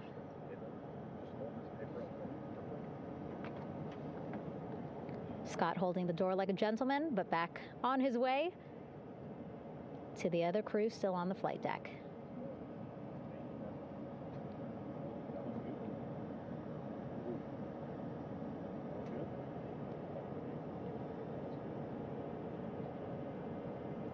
So still on the flight deck, Victor Glover and Reid Wiseman. It looks like Victor will be the next one headed to medical bay. More hugs, more hugs. He's a hugger.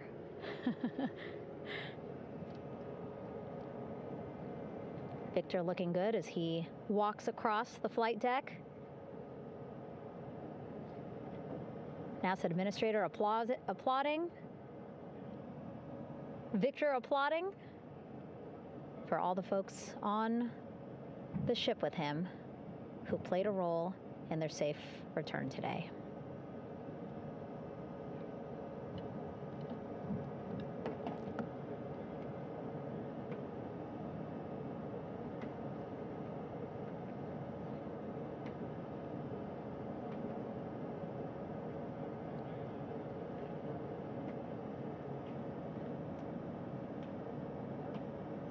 finally, just one Artemis II crew member left on the flight deck, Commander Reid Wiseman.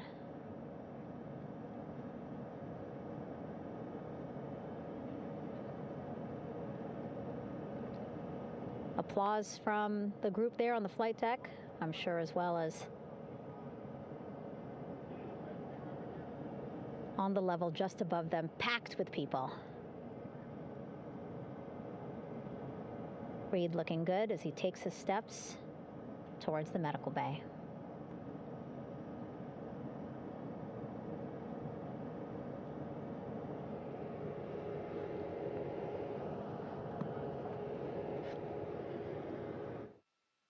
See our 4 Artemis II crew members back on the ship. Again, now they will head into medical bay, where they will be assessed by flight surgeons from both NASA as well as the Canadian Space Agency. A more in-depth assessment. When they get to medical bay, they will each have their own nurse. They will be helped out of their suits. And then again, we'll check to see that they're feeling good. Make sure it's not just adrenaline, but that they are feeling good from their long journey back from the moon. Beautiful shot of that sunset, illuminating our flight deck.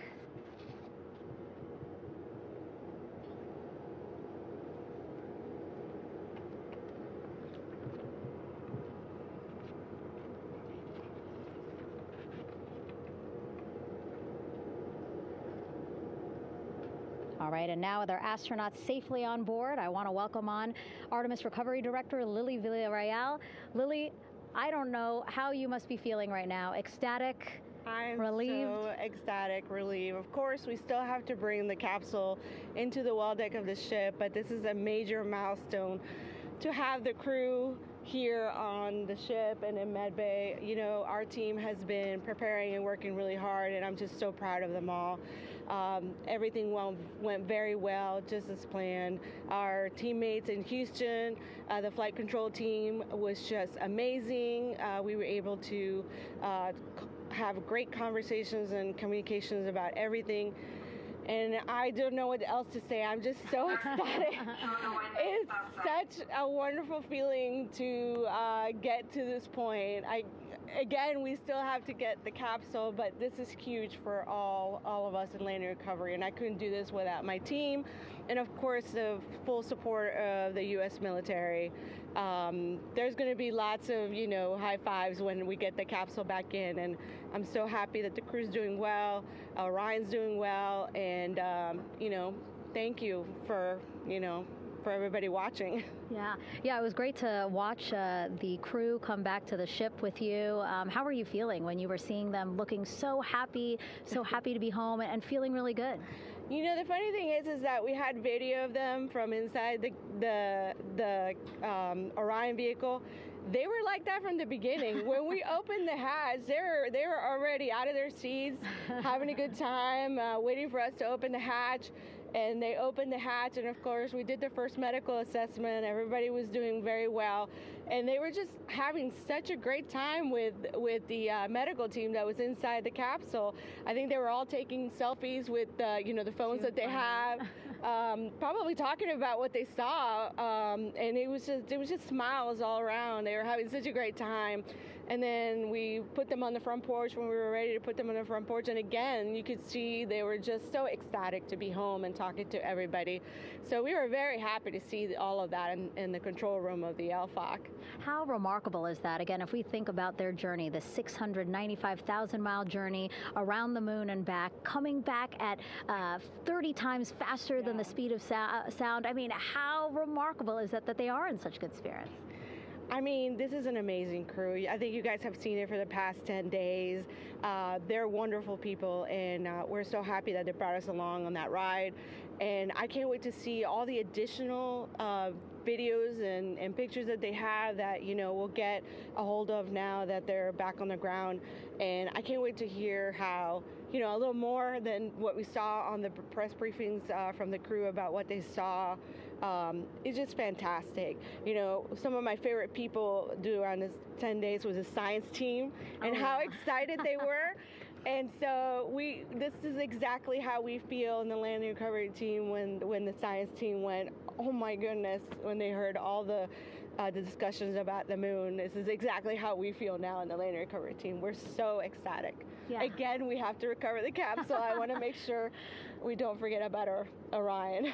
Lily's all about business. She's thinking about what's next. But yeah, speaking of these 10 days, I mean, we have been along for the journey with them, live with them 24/7 for 10 days, and just really seeing the engagement that we've gotten from around the world. What do you hope people take away from this mission?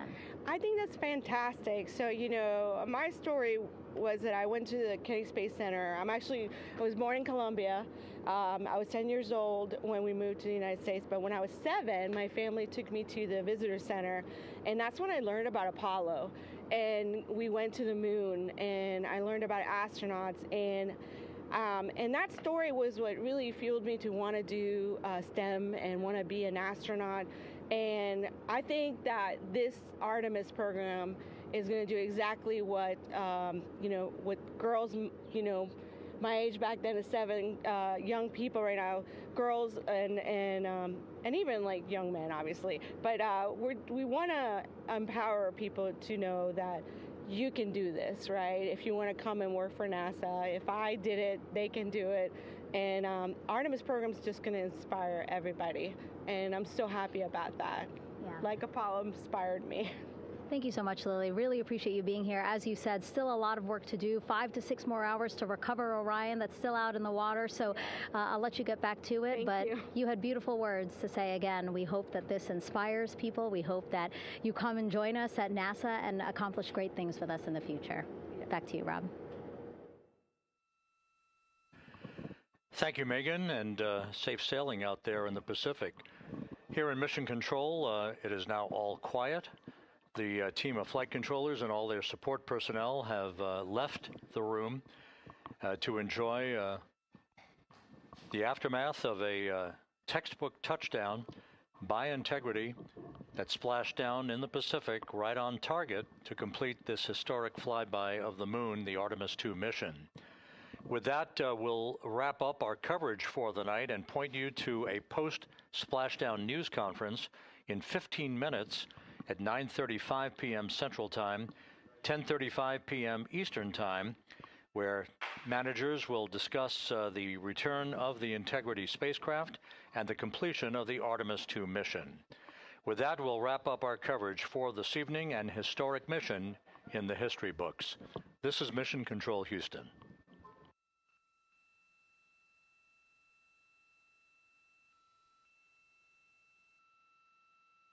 Main chute deploy. And we have 3 good main chutes. Houston Integrity, splashdown, sending post-landing command now. Splashdown confirmed. Copy splashdown, waiting on VLDR. Splashdown confirmed at 7:07 p.m. Central Time, 5:07 p.m. Pacific Time.